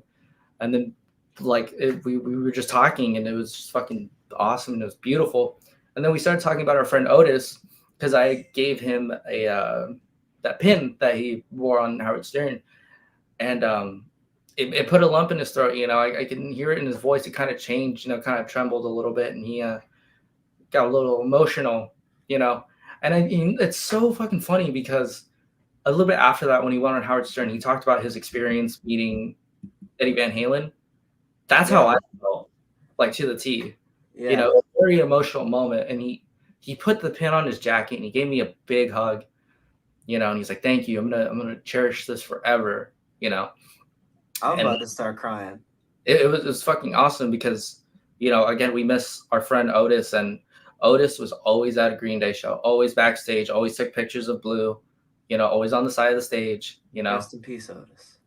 Rest in peace, Otis. You know, he was a real big sweetheart, and again, we all love and miss him every day. So yeah, so he put the pin on, and then, you know, we're kind of walking around. My girlfriend and I are kind of stealing like the food from catering because they just had a lot of like super dank snacks. I would too. So as we're like, you know, making our rounds, we're saying bye to our, because we're also friends with Sarah Cool, which is Trey's wife. You know, shouts out to her at One Less Zero, fucking awesome band. You know, we're saying bye to them because that's how. Wait, did Trey legally change his name to Trey Cool? No, I don't think so. I think it's okay. All right. I was gonna say that would be fucking cool. Yeah, but because that's another connection too. Is his wife Sarah. She's been nothing but a sweetheart to me and my girlfriend. And shout out to Sarah. Shout out to Sarah. You know, and so we're saying bye to them and the rest of the members. And Billy Joe comes out of the house and he comes up to my girlfriend and I. And we're saying bye, and we're like, oh, bye, Billy. He's like, here. He gives us 2 stickers of his dog, Lenny. And like, Lenny's so cute. I think that's like the only, like, we were like the only 2 people that he gave the stickers to. Because I was like asking others, like, did you get a sticker from him? And they're like, no, what the fuck? He was handing out stickers. And I was like, oh, then I guess it was just us. And then, yeah, we said goodbye. I cried after because like that was fucking awesome. That was like probably the best day of my life. Not every day do you get to meet your heroes and they get to be awesome. Yeah, and spend like a day with them, you know. And so yeah, and so that was in January. Then we fast forward to April. 420, and my girlfriend and I were originally going to the show anyways because again, our friend Sarah, her band One Less Zero was playing, and we're like, oh yeah, let's go see them. You know, we're gonna go anyways. And then like super last minute, the cover-ups got added onto that lineup and tickets were like sold out, couldn't get in. You know what I mean? That kind of like ordeal. So it was just so cool because in Quattro, if you know, the Tiki Bar, right? That's where they started playing all the trilogy stuff. And I guess they have a really soft spot for that place because every once in a while they'll come back and play just like for however the fuck long they want. You know, I will say too, the crowd was reacting well to that new stuff. Yeah, I would have shit. And those songs, I think, Stay the Night. Yeah, that's a great. That's the Ashley, Lazy Bones. Stray Heart. For Trey, I love Little Boy Named Train, 8th Avenue Serenade, Dirty Rotten Bastards, The Forgotten's great. I would love to hear Dirty Rotten Bastards live. That Same. I loved even Amanda would be great live with that intro that was originally on there. Somebody made a remix of it with the intro on it. Yeah, and it's great. They just took the bridge and put it in the beginning too, and it makes the song even better. I wish that Rob made that the final cut, but that's okay. What can you do? I learned how to play Drama Queen. Actually, when I started really learning how to play guitar, the songs on Trey were what got me into it because they were easy. Oh shit! Yeah, Drama Queen, Missing You. Yeah. Really good times for me. So yeah, that's X Kids great. That album's awesome. Why do people talk so much shit about the trilogy? You know why? Because I told my girlfriend this. It's different. It's not different. They bitched about having too much songs, but then it's like, how can you complain if you're a fan? How can you complain about having too much songs? And then there's Anthony Fantano, who just reviews them poorly every time, and then he does a breakdown of their music and favors the trilogy over everything else. That guy's a fucking joke. He is. I don't like Anthony Fantano. I think he's a dick. Yeah. Sorry. I always leave comments bunk take. Yeah. Your reviews suck. Stop doing what you're doing. Nobody cares. Yeah. Yeah, exactly. So yeah, fast forward to 420 Tiki Bar. You know, it's really popping, and we're just all hanging out. You know, we for a good chunk of the time we were with Trey. And he was getting drinks, and we were just watching just like the bands play, you know. And then obviously he had to go in the backstage area and get ready. But I did see something cool back there because I was like, I was like looking at the backstage area, and I was like, I looked over at my girlfriend. I'm like, that's fucking Michael Anthony from Van Halen. And she was like, who's that? I'm like, that's the fucking bass player. And I noticed everybody in Green Day was there except for Mike Dirnt, right? He played with them? So when they came up, so they did the cover-ups thing for a little bit, and then Billy Joe was like, we're going to bring out a special friend. And, you know, it's cool because Billy Joe was there already on stage. Jason was there. Trey was on stage. And they're like, Mike Anthony. And then, like, you know, he comes out on stage, and my mind was fucking blown. And so they started off by playing I Want to Rock and Roll All Night and Party Every Day. There we go. Yeah, I love that song. Then after, they played some Van Halen songs. I think that's my favorite Kiss song, actually. It's a good song. Yeah, it's a great song. But Van Halen's better. Yeah, I love Van Halen. Yeah. Everybody loves Van Halen. It's nowhere near the level of that story, but that reminded me of something. When I first moved to Daytona Beach, I was working at Publix, which is like a really expensive grocery store on like the East Coast, Southern. And actually the founder was co-partners with Walt Disney, so it says a lot about that company. But I was at the Dollar Tree on my lunch break next door in the same plaza, and I see this guy who looks like a fucking Bret Michaels impersonator, right? And I'm like, who's this fucking dude? Like, why is he trying to like do the poison thing? Like, what's going on? So I leave and I go on my phone after my break, and it says Bret Michaels visits Daytona Beach. No shit. That's pretty cool. I could have said hi. I didn't say shit. I thought it was an impersonator. Yeah. Isn't that fucking hilarious? Dude, that's fucking crazy. That was like my first month here. Yeah. Wow. My mom dies of cancer, then that happens. I was okay. You know, it was fucked up. I went through that, but that was pretty cool. Pretty cool. But yeah, like, so it was Green Day. It was like a Green Day Van Halen thing, you know? That's a hell of a collab. It is. Nobody saw that coming at all. Speaking of Green Day collabs, I want to clear something up. I'm pretty sure that Devo has nothing to do with the network. No. So I don't know what the people on the internet try to say about the network being a Devo and Green Day collab, but shut up. It's wrong. No. It's just Green Day with Chris Dugan and a few others. Yeah, exactly. It is a different band, technically, because there's more members. Yeah. Jason White's been part of it, too. Yeah. And even the style is just completely different. Yeah. So yeah, I mean, again, everybody in Green Day, they were all there except for Mike Dirnt. Again, got Mike Anthony to come, played Van Halen. Really cool. Oh my god. And then afterwards, after the set, everybody left, and like I remember like walking backstage because I had my blazer on, and those guys did too. So like I didn't realize it because I had my head down. I was like, as I was walking to like the stage door, because the stage door is literally like right there on the stage. I'm like walking right next to Billy Joe and Jason White, you know, and didn't really realize it. And so we're like backstage. Our friends from a band called Frankie and the Studs were there, played a show with them. Shouts out to them. You know, we're hanging out with them. And even Demi Lovato's drummer was there too with them. That was pretty fucking awesome. And so, you know, we're just hanging out backstage, saying what's up to them, saying what's up to Sarah, you know, kind of talking to them. And then Trey comes out of nowhere. And then he comes up to my girlfriend and I, and he's like, you two are adorable. And just has this whole fucking like long conversation with us, you know, didn't give anybody the time of the day. It was just like, he was just fully engaged and wanting to hear our story, how we met, you know, and like throughout like the jokes or throughout the combo, like he would just make jokes and stuff. Like he was like, how long till you guys, you know, he was going stuff like that. And he just kept giving me like fist bumps and like, you know, I'm sure you'd already done them. Yeah. Oh yeah, and so see why I don't want to be in a room alone with the guy. Exactly. It's batshit crazy. Because that's the way it's gonna go. Yeah, I love it. I love Trey. Shout out Trey. Shout out Trey. Cool. Yeah. And I remember I was like, Trey, do you want a joint? And his like eyes like lit up. And he's like, oh yeah, you got a joint? And I was like, yeah. And I gave it to him, and then he like gave me a big hug and like he put it behind his ear. And then the green room door kind of like swung open, and it was Billy Joe, and he was kind of like looking around, and there's probably like, I don't know, 15 people back there, you know, not a lot of people. He kind of looks around, he looks over, I'm looking over at him, and then like we lock eyes, and then he just immediately smiles, and then just like boom, it was just like he like waves and smiles at me, and I just like wave, I kind of like leave that combo like really quick, and because I think it was like Trey, Sarah and my girlfriend. So I kind of like left that combo a little bit and walked towards Billy Joe.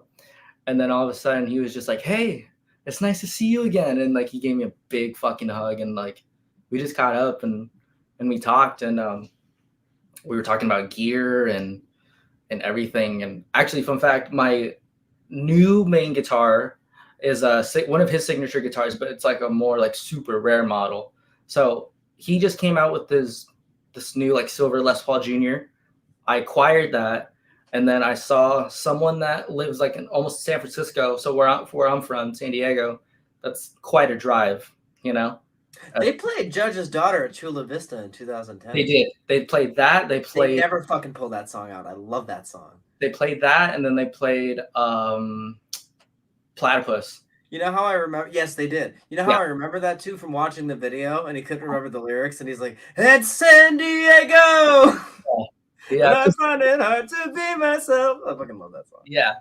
So I was telling Billy Joe, because I had his new signature Junior, and I saw someone more a little bit East Bay was like had this specific model that I had, and in 2018 he released that weird hybrid Gibson between like his Strat and his Junior. It was a blue. It's a blue Junior with like a humbucker. I remember that. So this guy was selling one in like perfect condition, and he was like almost also looking for trades. And like one day I was just like, "Hey, will you trade the silver Junior? If I fucking drive up to you, will you trade the silver Junior for that blue Junior?" And the dude was like, "Oh yeah, hell yeah, dude." And so my girl and I left like at 4 a.m. and like drove hours just to get this. There it is. There it is. Don't ever sticker bomb it. Only in the back of the headstock. There you go. You know what you're doing. And I remember telling Billy Joe that, and he was like, "You fucking drove up all the way to Fresno?" And I was like, "Well, yeah, I wanted that." And he was like, "Those are good guitars." And then I found out that like 50 of those guitars were made. So yeah, no, not many of them. I have never seen one, so this is the first time I'm seeing one. Yeah, like, that wasn't in the promo video. Do you want to see my 57? I can show it to you. It's funny. So the story behind it. I picked it up at a place called Musical Round in Natick, Massachusetts. I apologize for the mess back there, by the way. $900. No shit. But wait, just wait. When you see the case, you'll understand why this is. Whoa!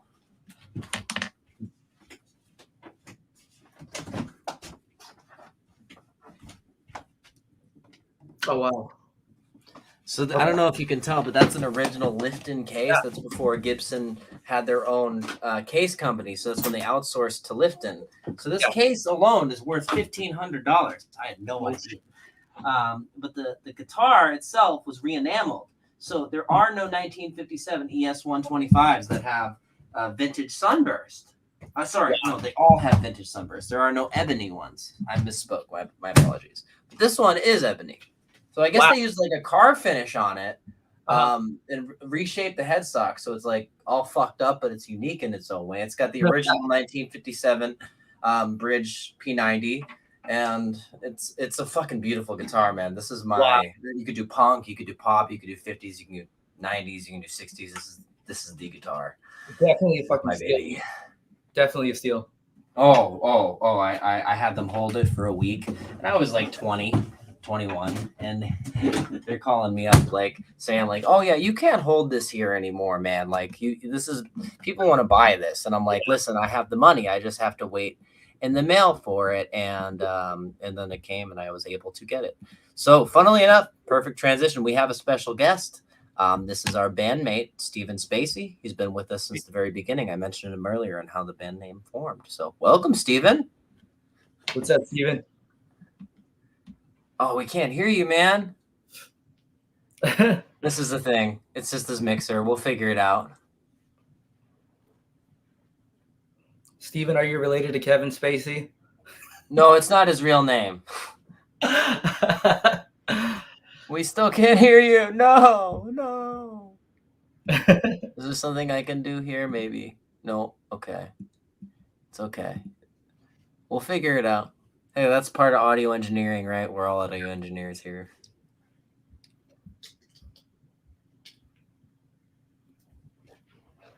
Keep working it. Keep testing it. We'll let you know when we can hear you.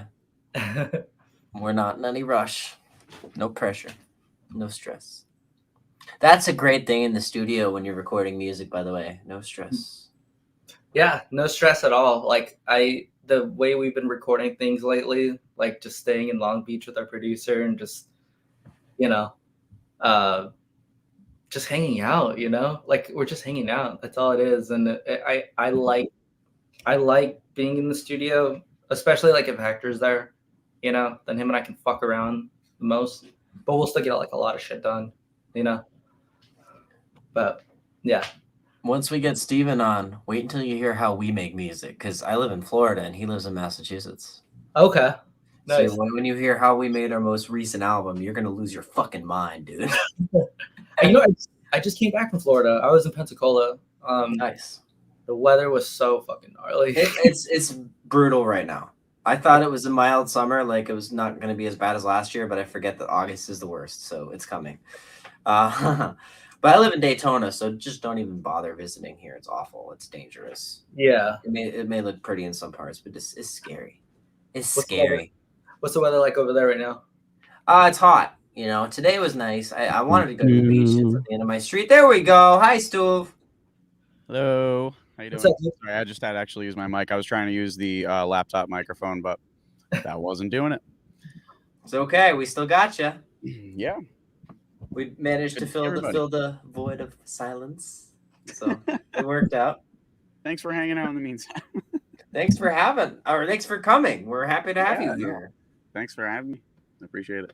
You don't come out enough of these, fucker. Background or anything right now. It's just my room/studio, but it looks cool. I'm the only one with a fancy background, so. You want it? Well, I like your room, Christopher. That's really cool. This is in the home studio right now. Nice. Yeah, me too. But mine is like I had limited space right now, so it's good though because this is like forget exactly what they call it, but it's like a finished basement. It's like really soft, like cloth walls. Oh, that's acoustic absorption everywhere. It's not perfect for everything, but obviously, it works. Recording in here. Yeah, it works. Yeah. So what you were saying, Joe, the process by which we make our music, we make our music through BandLab as a starting point a lot of the time because it allows easy project access from various collaborators. Real-time editing, so we can be working on a track at the same time. We don't often necessarily have to do that. A lot of the time we will, kind of like traditionally bounce things back and forth, but it does keep it very streamlined and it does actually save all of the previous iterations too. So if you overcook something, you can go back a few steps. It's which is good in the collaborative process, especially remotely like that. And then we'll bounce it into more professional DAWs. Like I personally I've bought FL Studio years ago. I just like it. I know it's not the industry standard for everyone. And I believe Joe uses Logic, right? Yeah, Logic, and I have Pro Tools. So Steven's really fine-tuning the drum programming on BandLab. Meanwhile, I'm doing the same thing on Logic. And our approach is different every time. So we never do the same thing twice. And it's the same with our live performances. When we do play live together, like especially when we used to do our acoustic duo, we'll be doing more soon. Every performance is different. It makes it unique. Yeah. We have another guest. Hi, Sater. Yeah. We have another special guest here. Thank you. So speaking of this shirt right here, this is another member. I am Cupid. I am Cupid. Because 9 years ago, this past May, Steven and I met and we formed the band. And I was friends with Shayna in high school, and I introduced them. I had a feeling that the boyfriend she was with wasn't good to her. And Steven felt like a right match, and I Cupided the whole thing. I brought them together, and they're almost next year. They'll be at 10 years. Wow! So the day the band was formed, they got together, and they're still together. That's fucking awesome, dude. Yeah. Crazy. It really is. He always says he's like that's the best thing I ever did. I swear to God, it is. That's awesome. That's awesome. Congratulations to you too. Thanks. I'm starving. Sorry, I'm eating on the thing. Oh, who cares? You're making it homey. So do you have any questions for Christopher, Steven? He got to hang out with Tyler, the Creator. Oh, yeah. Yeah, I forgot about that. Sorry, my bad. I wasn't prepared with questions. I was just here to vibe. But you're good. Yeah, how was that? You met Tyler, the Creator. What was that like? That was fucking awesome. He's such a sweetheart. That's how I felt. He's very human. He is. Obviously, I did see him kind of not be rude, but be a little more eccentric towards others. But for the most part, towards me and my girlfriend, he was just like all ears, giving hugs all around. And that was like the week of my birthday too. And he wished me like a happy birthday. And like he was like, "Is your name really Christopher Robin? Like, for real?" And then I was like, "Yeah." And he's like, "That's fucking fire. That's fire." And he like and was like, like telling him like, "Yo, like, I feel like the directors of Winnie the Pooh and Blood and Honey should find a way to get you in there. I would love to. And I'm gonna send this to them after this because they're buddies with my buddy Killjoy Jake, who I've been friends with before he blew up, and he's been on the podcast. So I'll send this to them. I'll clip this part specifically, send it to them. Your fucking name's Christopher Robin. We got to get you in the Winnie the Pooh movies. Come on. I'd love to. I'd love to do some acting work too. Be a plus to have David Howard Thornton on that project too. So there we go. Yeah, I heard about that. He signed on recently. Yeah, the Tyler the Creator thing. That is so cool. It sounds to me though that he wasn't probably not being rude. He was probably reading the room energy.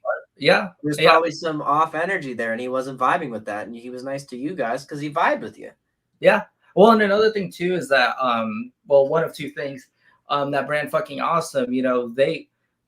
Jason Dill gave Tyler a bunch of those clothes, and that's idealistically one of like the reasons why he started his own clothing company. Oh wow. In the early days, you could see him awesome and stuff. So he knows Jason Dill, we know Jason Dill. So there's that connection right there. And then also this, I just looked at this right here. I have this. This is a backup to my Blue Junior, but this is a super rare. So when I showed this to Tyler, it just blew his fucking mind. And he was like, "Thank you for playing this," because most people who had it just resold it and made money, but you actually play it. So this is a custom Fender Strat that they made for Tyler that they gave out during his carnival for Camp Flogna. And I acquired this, and I kind of had it modified to like what I like more, I love that he loves that you play it. That's awesome. Yeah. So he was like, "Dude, please do me a favor and just keep playing that, Never sell it. Ever." Yeah. Yeah. Awesome. But it's cool, like he was really nice to us, and probably spent like 3 hours with him, if you will, 3-4 hours. And it was really cool because, again, like you said, he was most likely reading the room. Like there wasn't really that much people there, but like, I don't know, he just gravitated towards us. That's easier to read energy when there's less people. Yeah. Especially for someone like him, once again, performing in front of tens of thousands of people. It's a lot easier to read a room when there's less people there. Yeah. Oh, yeah. Yeah, most definitely. And so, like I said, I've met a lot of people, and I have yet to have had a horrible interaction. And Joe, it's funny because I was talking about Comic-Con. I just thought of this right now, like more like horror stuff. But I remember like in 2018, I was just walking the floor, and I think I went with my mom. We were just walking the floor, and I heard this like, I don't know if it's like this like Australian accent, if you will, but I heard an accent that I've definitely heard before, and I turned around and it was James Wan, and I was like, "Holy shit!" Wait, the director of Saw? Yeah. Steven! What were we just talking about yesterday? I forget precisely. Yo, me and him were just geeking out on the phone yesterday because the first Saw is 20 years old. Yeah. I'm a huge Conjuring fan, so James Wan is like one of the best. I'm not a fan of his Aquaman shit, but he's better with horror. I forgot about that bit because we went on a whole tangent about Blockbuster crashing and then Netflix picking up the torch and then that going into the realm of streaming now. So how we lived. That was what I remembered in the conversation. Yeah, that was a great conversation, but it started with Saw being 20 years old. Yeah, it's just and me watching it when I was 11 with my parents. I thought when the movie came out, I was 8, and I thought because the commercial said "You will see Saw." Great marketing, by the way. I can't find that TV spot anywhere, but I thought the movie was called Seesaw. You will see Saw. Like that sounds like that's a good kids film right there. Yeah, Seesaw sounds like a good movie. Yeah. I like that one doesn't show everything. Like the sequels, which James Wan, I don't even think he had a producer credit on. He might have. For the second movie. Yeah, but he didn't direct it. They just show everything, and the first movie didn't have the budget. So like when Tap gets his head blown off, or his partner gets his head blown off when he walks through the door, you just see the blood splatter on the wall. I love it. That's great. That leaves enough to the imagination. Super DIY too. Super DIY. Absolutely. That first movie's fucking fire. Oh, it is. There's a few other good ones too. I'm a fan of 6, and I liked Jigsaw. Not Jigsaw. I liked Spiral, the one with Chris Rock and Sam Jackson. Yeah, that was fire. I love the Forrest Gump reference about how like I've been saying this for years. If they made Forrest Gump 2, yes, the kid would have AIDS. Forrest would have AIDS. Everyone would die. That's the sad truth. The movie addressed that in the opening scene. Chris Rock's like, today you couldn't make, well, I ain't seen no Gump 2, like addressing the fact because he said they would have AIDS. And the guy's like, well, no, they didn't. No, I ain't seen no Gump 2. I was like, yep. I've been saying that for years. Funny is that like on the Forrest Gump topic, my grandpa, he's always like, you're kind of like the Forrest Gump of punk rock. You're just around, and then you get in. Yeah. Like you just have these. Did your grandpa call you retarded? That's not nice. I can use that word. I was in SPED. I was made fun of. I was called retarded. I can use that one. That's okay. To the PC police out there. Yeah, exactly.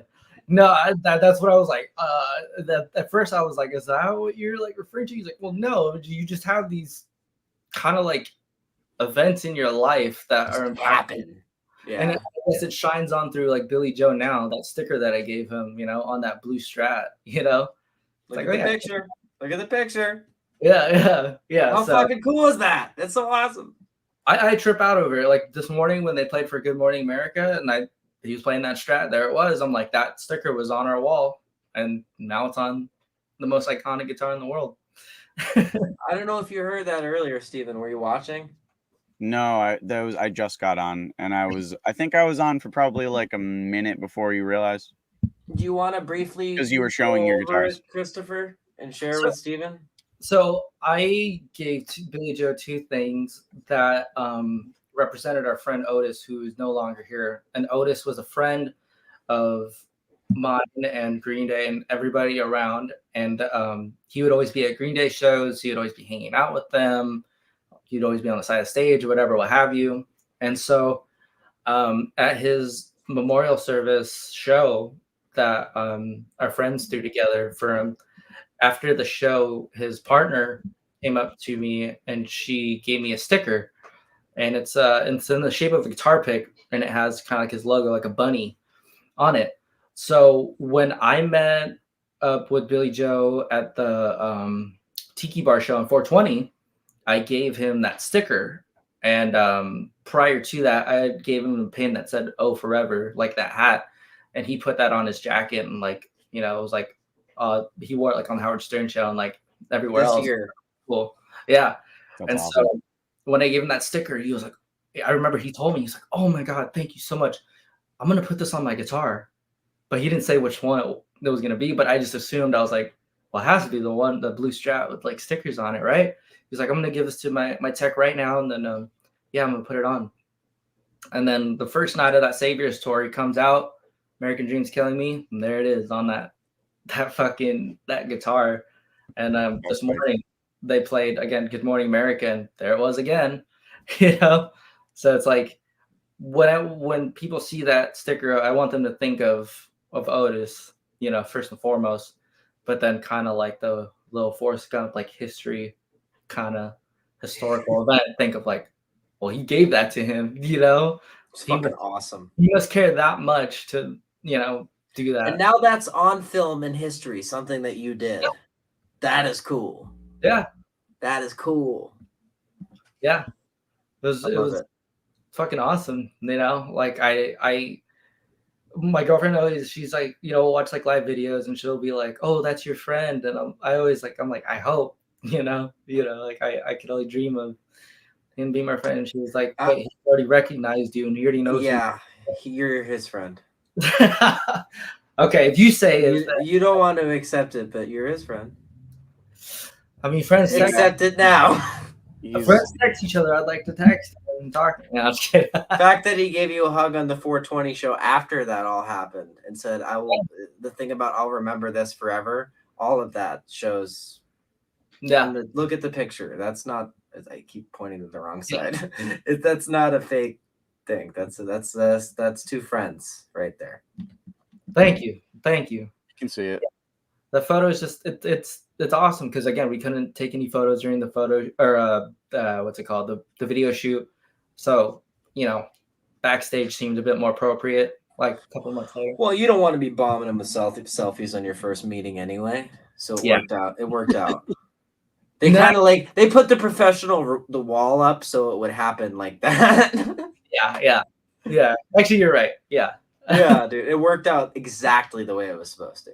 Yeah. So I mean, where it stands is I met all the guys. I always trip out too when Jason White recognized me. He's like, "Hey, how you doing?"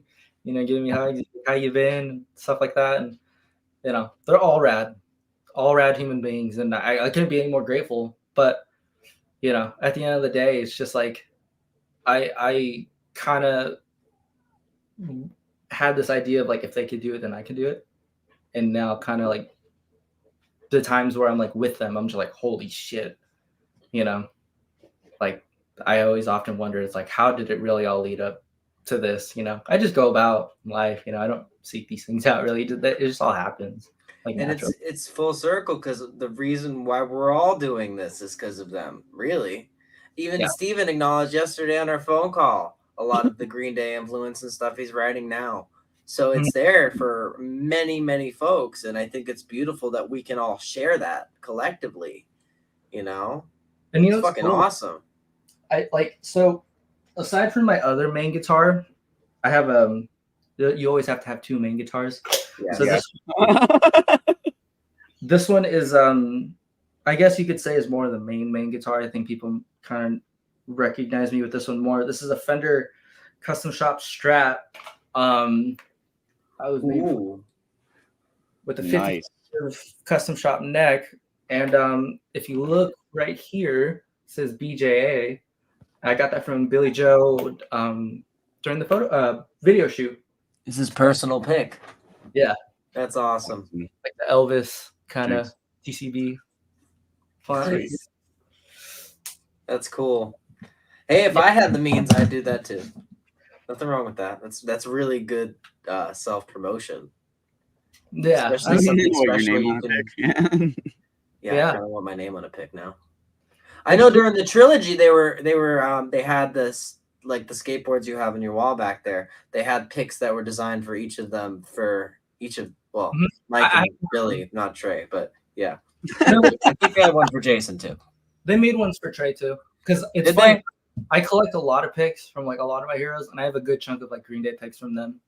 So like ones back to like 90s to like now, so that's awesome.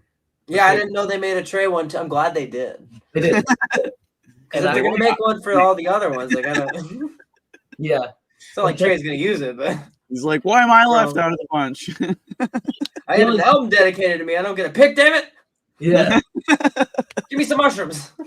I know that he used those picks at that time when he would just do like Dominated Love Slave or like All by Myself. Oh yeah, true. I always forget about that. He never pulls Dominated Love Slave out anymore. We need more of that. Trey, cool. Pull it out. We do. Don't literally pull it out. We're getting All by Myself for this. I like the version they're doing with the orchestra instead of that's cool. I think they did it because Jason Freeze was out. Yeah. I think now that he's going to come back to the U.S. tour, it's going to be more like, I think it's going to be an actual like saxophone. Cool. I can't wait. Oh, that would be awesome. Because, Trey always used to play the guitar with it. So now they're doing it a little different. Nerd Edits asked, any crazy stories? That's my buddy Luis. He wants me to say like crazy stories, but I'm trying to think of some at the top. And this was said as well. Fat Albert said holding that guitar was one of the best experiences I've had. Nice. Which guitar? I don't know. I just wanted to not include them, if that makes sense. Yeah. Negatives, Jesus. I don't know. I mean, there's a lot of crazy stories. In all honesty, it's just I don't know. I again, I just go about in life I just do me, and things happen. It's like, you want I to go to find this? it funny that he asked that because the stories you've already shared are fucking crazy, man. Pretty cool. Well, also at the same time, I can understand, like, I don't know, the way that I've come to feel about how do I shorten it? I don't really get starstruck anymore. People are people, and like it's amazing what they do, and it's inspiring and all that. But they're people. It's all ultimately accessible. Any of us can become any of them at any given time. It's just a matter of who you end up bumping into and who you do it with. You know? Yep. Yeah. And when it stems back to like Billy Joe, you know, here I was, this 4-year-old kid that just was like, this guy's fucking cool. Till like 20 years later, it's like, well, this dude's like in front of your face now. It's like, And he considers you his friend. like where you're at. Like, to me, it's like where I'm at in my career led up to that interaction, and I'm like just wondering how much else it could go up from here. I don't know. So hopefully people like Don't this. worry about up. Yeah. Hopefully they like this new album and they got to hear what we have to say, and hopefully that'll do something even more for us. You know, We will use our record label power to promote it for you. thank you so much. And it's No crazy problem. because we're just doing it just so indie. You know, like the opportunities to be on labels presented itself, and we were just like, no. Good. You don't have to. Do it yourself. Yeah. Yeah. It's good. Like until like a label that we like may be interested, we're just like, we're just doing it ourselves. You know, Shop around. Relatable. Do what Green Day did. You know what I mean? Have Yeah. your stipulations. Remember this. This is what music business class taught me. No shark deal. 360 deal. Go for the 360 deal. Have stipulations. If they don't agree to your stipulations, move on to the next option. Yeah. No, you're absolutely Until right. you find the one that agrees with what you, because when we get that option, we're not taking down our music. Yep. We're gonna bring along our friends and 360 deal. Those are Yeah. our 3 stipulations. That's all we're asking. Green Day got fucking Disneyland for a day rented out. They did. So my point is, like, those are just 3 very basic stipulations. If you have something simple like that, dude, you'll be just fine. Don't worry about it. Yeah. And it's cool because And it protects you too. Yeah. As an artist. And I know we have a lot of help and support behind the scenes, more so with our producer. Like, our producer's on Warner Bros. Records, and like he is close with John Feldman, and so like the connections there are just endless. So at this point, it's just like, you know, it's whatever the label we hopefully decide to be on, whether hopefully Warner or we were reached out to by executive from Warner, so it looks like that's the direction we're headed. Nothing wrong with that though, because look where it started. 360. Yeah, exactly. You're right. You're absolutely right. So yeah, I mean, as far as crazy stories, I feel like I've told a lot.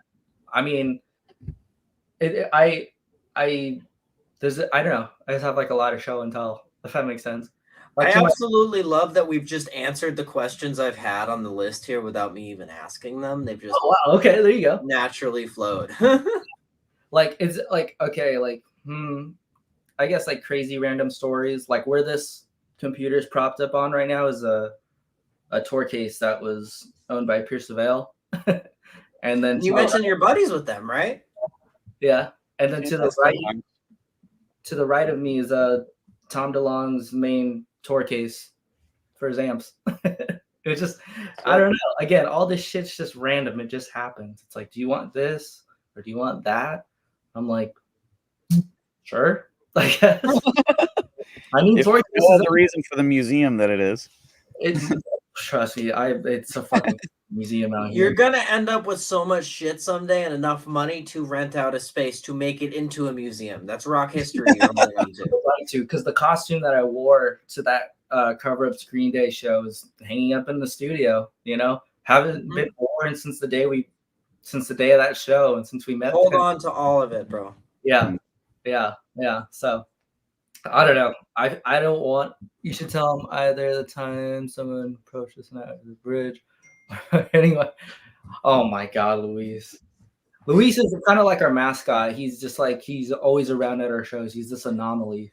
He's been great in the comments today. Thank you, Luis. Shout out to Luis. Seriously, everybody go subscribe to Nerd Edits. Fucking awesome. if you saw a picture on his, I think he had, I don't know if he switched his picture, but there's a picture of him like on a skateboard on a tour case. That's He like did switch it on the stream. that. So That the first half of the stream, he had one profile picture, and the second half, he's had another, which is fucking genius, by the way. Great marketing, dude. yeah, but that picture People can see that in the live chat even after when they go back and watch it. So that's cool. I guess if Luis wants me to tell, okay, I'll tell a random fucking story. So one night, him and I, we got high underneath a bridge, like in my car, like near my old house, and he was no, there was like this crazy like homeless guy, like I guess across from us, and he just started like approaching us so fast, and like I don't know, I was like already stoned and paranoid, and so is he. And so like, I think to my knowledge, like kind of like shoot him off, but then just like drove away like real fast. That was like so sketchy, you know. But like I think Sounds you know, to me like you're about to get robbed. I think so. But to Luis, I think he, you know, it's always a good time with Luis. And plus, like if you look on like our atomic, like on our Insta page, like the promos and stuff, that's him. Like we don't give him any script. We just go off cusp, just say whatever. No, we'll give him like an outline, and then he'll just go from there. You I know, respect that. That's good. You have a marketer. we do. Luis is he's a big sweetheart, and we love him. You know, he's our little cheerleader, he's a little mascot. You know, It's the first time we've done a podcast where we've had active listeners over like a certain amount. We always get our views after, so I think that's thanks to you. I think you've brought a lot of people to this. yeah. Well, dude, thank you for having me on here. You know what I mean? Like this is it's fucking awesome. You know, It's an honor to have you on. I didn't even realize that we went on for like 2 hours. You know, That didn't feel like it. Is No, Christopher not at all. Lucas a family member of yours? That's Dad right there. Shout out to Dad. Shout out to Dad. Yeah. Oh yeah, that's right. That's right. I'm sorry. Luis's dad owns Spirit Halloween. That's true. Oh, like the owner of the company? Yes, he is a I'm gonna chat with you after. he's a nepo baby for Spirit. I'm sure you can help me get some discounts over there, buddy. I'm sure he can. But yeah, do you guys have any other questions that you'd like to ask me? I have two last ones. If you got anything first, Steven, you want to ask? I mean, I'm just in here enjoying to hear enjoying hear you talk about your stories and whatnot. I mean, I don't really have any questions. I'm just enjoying your company digitally. You helped. I'm glad you came, really, dude. You made it even more chill. I'm less nervous. In here eating, like, yeah, what's up, man? Well, now it's really the Dreaming Insomniacs, the podcast. You know what I mean? God. It's really the Dreaming Insomniacs, the podcast. Well, It's the first one. It's not though, because it's still because the thing is that I was just saying to Shana too. She was like, she was gonna make food and you saw she brought the pierogies down and stuff. I love pierogies. She didn't want to bother this whole thing, and I'm like, it's okay, you can come on. You're a special guest. You're part of the Dreaming Insomniacs, and it's because the way I look at it, it's like, I mean, not the same thing, but almost like Wu-Tang Clan. Like, they're a community of people all involved with a specific thing. I mean, you get that, you know. It's like it takes a team of people to make it all come together. Yeah. And so everyone that's involved, I really consider part of the Dreaming Insomniacs. We have the various people on each instrument that are like a potential fill-in tour option, just people that have jammed with us in the past or that would in the future, and all of those people. I mean, it's a giant entity. The Dreaming we work with hundreds of people. You and I. We treat it more like a hip hop group, even though it's more rock music, like pop rock music. But we took the Linkin Park approach. They really had the streamlined hip hop type approach. I mean, by the end of it, they all had their own home Pro Tools rigs, and they were doing it not in the same room. But like from the very beginning, they had a very streamlined, mechanical approach to it, which there's nothing wrong with that as long as there's a humanistic and love-based quality behind it. Yeah. So that's how we do it. We used 5 different DAWs to make Back to Insomnia. A lot. 5. Yeah, what were all of them again, Joe? I got you. BandLab, Pro Tools, Logic Pro, GarageBand for iPhone, and FL Studio. Oh wow. Yeah. Wow. All of those we used to make Back to Insomnia in some form or another. everything's like a tool, you know. Like I was one of the better articles that I've seen lately was one breaking down. It was like, here's like 30 free DAWs, and here's the type of people that they generally apply to, like, you know, a mindset or previous experience in technology of any sort. And some of them are not set up like DAWs at all. They're made for people that do other things and want to get into music. And that was really fascinating. And because it was like, even if you don't use this all the time, every single one of these DAWs has some feature within it that is unique to that DAW. You can only get it if you download that. And then, so now you have more tools in the box. So I'm, you know, lately I've been more apt to bounce between different apps to get different textures and sounds and variety to make sure I can really get what I want. You just end up beating your head off a wall using only one DAW all the time. Our best advice is hop around, be a DAW whore, but not too much either. Test out the waters. No, I mean, it's good to have. For me, I like FL Studios where everything lands for final assembly, but even then, once in a while I go somewhere else for final polishing. It's just more or less like my, you know, it's how I streamline everything. But I start very often, like I said, in BandLab or elsewhere, whatever other things that I have on there. What was it? I forget what it's called now. Let me look. The Serato Studio. And you're wrong though about FL not being industry standard, because when I make a Logic Pro or Pro Tools mix and you make a song on FL, it's on par with quality. So it is technically industry standard.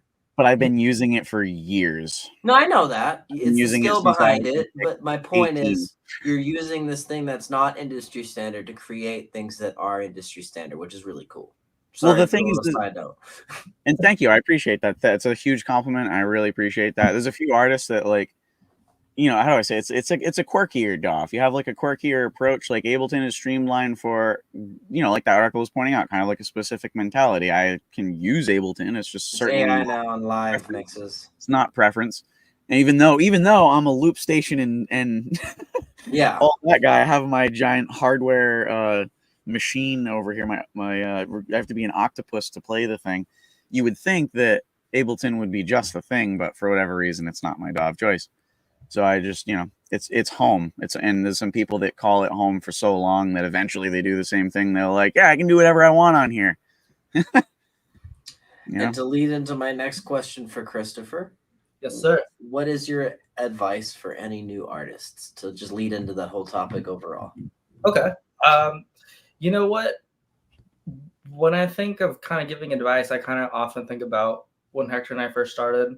Now, when I say Hector and I, it's because, you know, Hector is like my Mike Durant or Mark Hoppus. We've been through everything, you know, and, you know, now that Vince is along, you know, it completes the circle. So my advice in that sense is to overall just kind of give it your all, really. If you're really passionate about it, then the flow of it and just things will happen progressively. You know, we've been banned for like almost 10 years now, and you know, same. We have so much in common, man. That's fucking awesome. So yeah, like in this day and age now, you know, it will take a while, but if you keep pushing at it, something's gonna happen. You're gonna get something out of it. And I feel like where I'm at now, I've gained way much more than I asked for, like, out of it. You know? Same, brother. I'm so grateful that we're all here doing what we're doing, doing what we love, and having it exceed expectations. I mean, we're just doing what we love. That's it. Oh, dude, especially for me, I feel, how do I say it? Like, not even to be rude, but, you know, for a long time, like it was a relatively casual effort because, as I tell Joe all the time, he's a powerhouse of a writer. You know, he's a singer-songwriter, and he's always had that. I was always a guitarist and other instrumentalist and, you know, all that stuff. And so I ended up being like more or less kind of a one-man backing band, which was by a sense of recruitment, you know what I mean? So I kind of felt like, you know, willing and a part of it, but like kind of like a passenger for a long time up until recent years. And then to see it just kind of, you know, starting to get to places and do things all of a sudden, I'm like, cool, because I really never ever anticipated that. I'm shipping this in because it's still here for such a rich outlet. You know what I mean? I know people actually can sink their teeth into the real things that we say. So yeah, Yeah, exactly. Yeah. So like, yeah, I mean, again, as simple as it is, it's just if you're really passionate about it, then pursue it, and Absolutely. don't really just don't. If you try to enforce it, then I feel like with like the laws of attraction won't line up. Just have fun, And I think that it's like that cliche thing. It's like it's not about money, it's not about that or whatever. It's just It's never been. Yeah. as long as I got to meet Green Day and others, then I think I feel like I've made it. Like You have. I mean, the I fact would agree with that. dude, Billy Joe Armstrong considers you a friend. Don't forget that. That's beautiful. That's beautiful. well, thank you. So yeah, I mean, as simple as it is, that's pretty much my advice. Awesome. Well, I have one final question for you, and it's very Sure. simple. Any plugs, shout outs, etc. for anybody? A lot of plugs and shout outs. Shout out to my parents, always believing in me. Love them. Shout out to Love my that. being the love of my life, always believing me and, just being by my side 24/7. Not because we live with each other, just because of everything.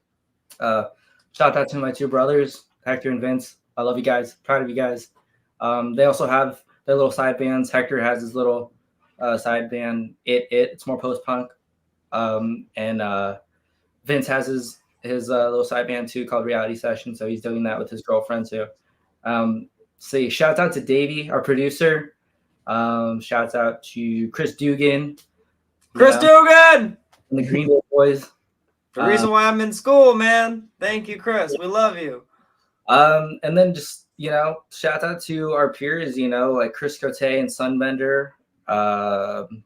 Obviously Otis, Rest in peace, Otis. Rest in peace, Otis. And to our other fallen angels that are not with us, I just like to recognize, our brother Alan and Grandpa Hank and Grandma Stella and just everybody who is not physically here with us, but here with us in spirit. We're doing it all for the living and for the dead. And I think when people get to hear this record, they get to hear where we were at between those times we were like not putting out music. Plug the album name again. So the record's called Meet Me at Glen Abbey, and hopefully it'll be out by Halloween. I know that we're like really close to finishing the record. Again, Vince just finished up all his drums. That's getting mixed and all that stuff right now. And we finished guitars and basses in like 2-3 weeks. And yeah, and then it's all uphill from here from now. Yeah. To the listeners and watchers, buy it. Don't just stream it. Buy it. We'll have physical copies. We'll have these super rare 7 inches that are going to be sold too. And yeah, it's cool too because at shows like we'll like put out merch and then it'll just all sell out. So it's just like So beautiful. Find the merch and everybody, just everybody that always supported us and everything. And now, of course, shout out Cat House. Shout out to Luis and Xavion. Yes. Shout out to atomic99. Hey, thank you so much. Thank you. It's been a real pleasure. Seriously, and, thank you, Christopher. We really are happy you came. Yeah, hopefully I want to back up a second to something that you said not long ago, Christopher. You said we're doing it for the living and the dead. Yeah. And I just want to point out how powerful of a statement that is and how I don't think that's said or revered enough necessarily because a lot of people are more concerned about entertaining those that are still with us.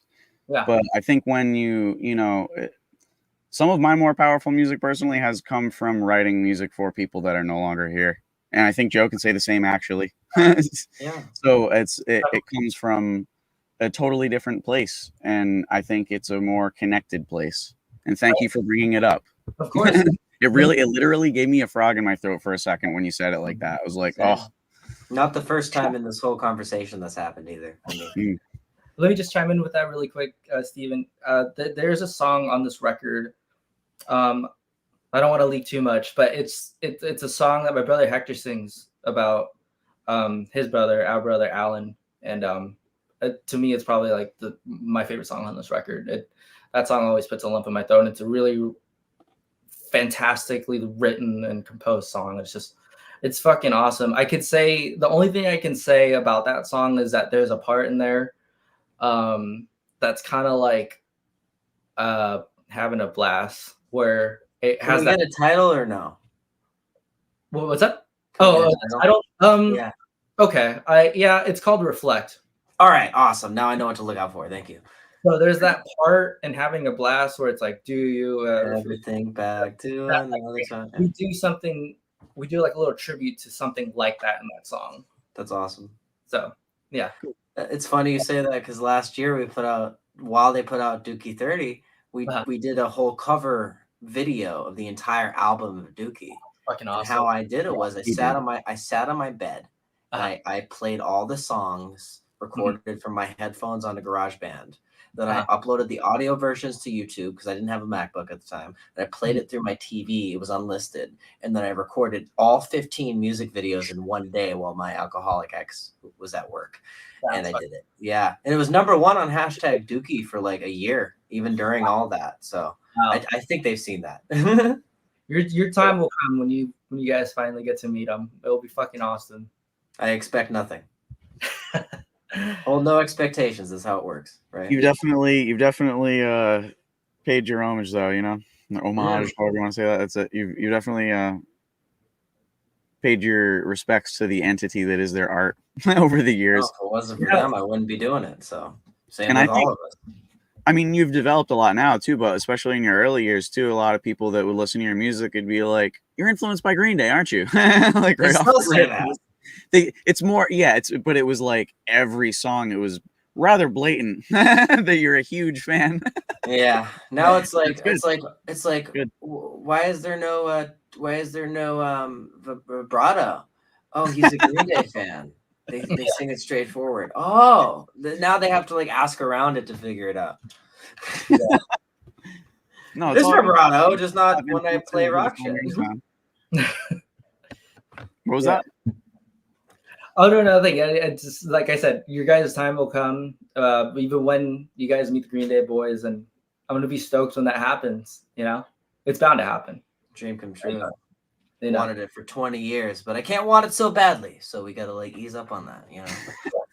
It'll happen naturally. Exactly. That's how it works. Energy Well, flows where attention goes. Yeah, Amen. most Amen. definitely, most definitely. And you Well, guys have a lot. Sorry. No, you're good. You're good. This has been the Dreaming Insomniacs, the podcast with the wonderful Christopher Robin Lucas Jr., Stephen Spacey, and I am Joseph O'Donnell Motti. And we will see you next time. Thank you all for watching. Peace. See ya. All right. And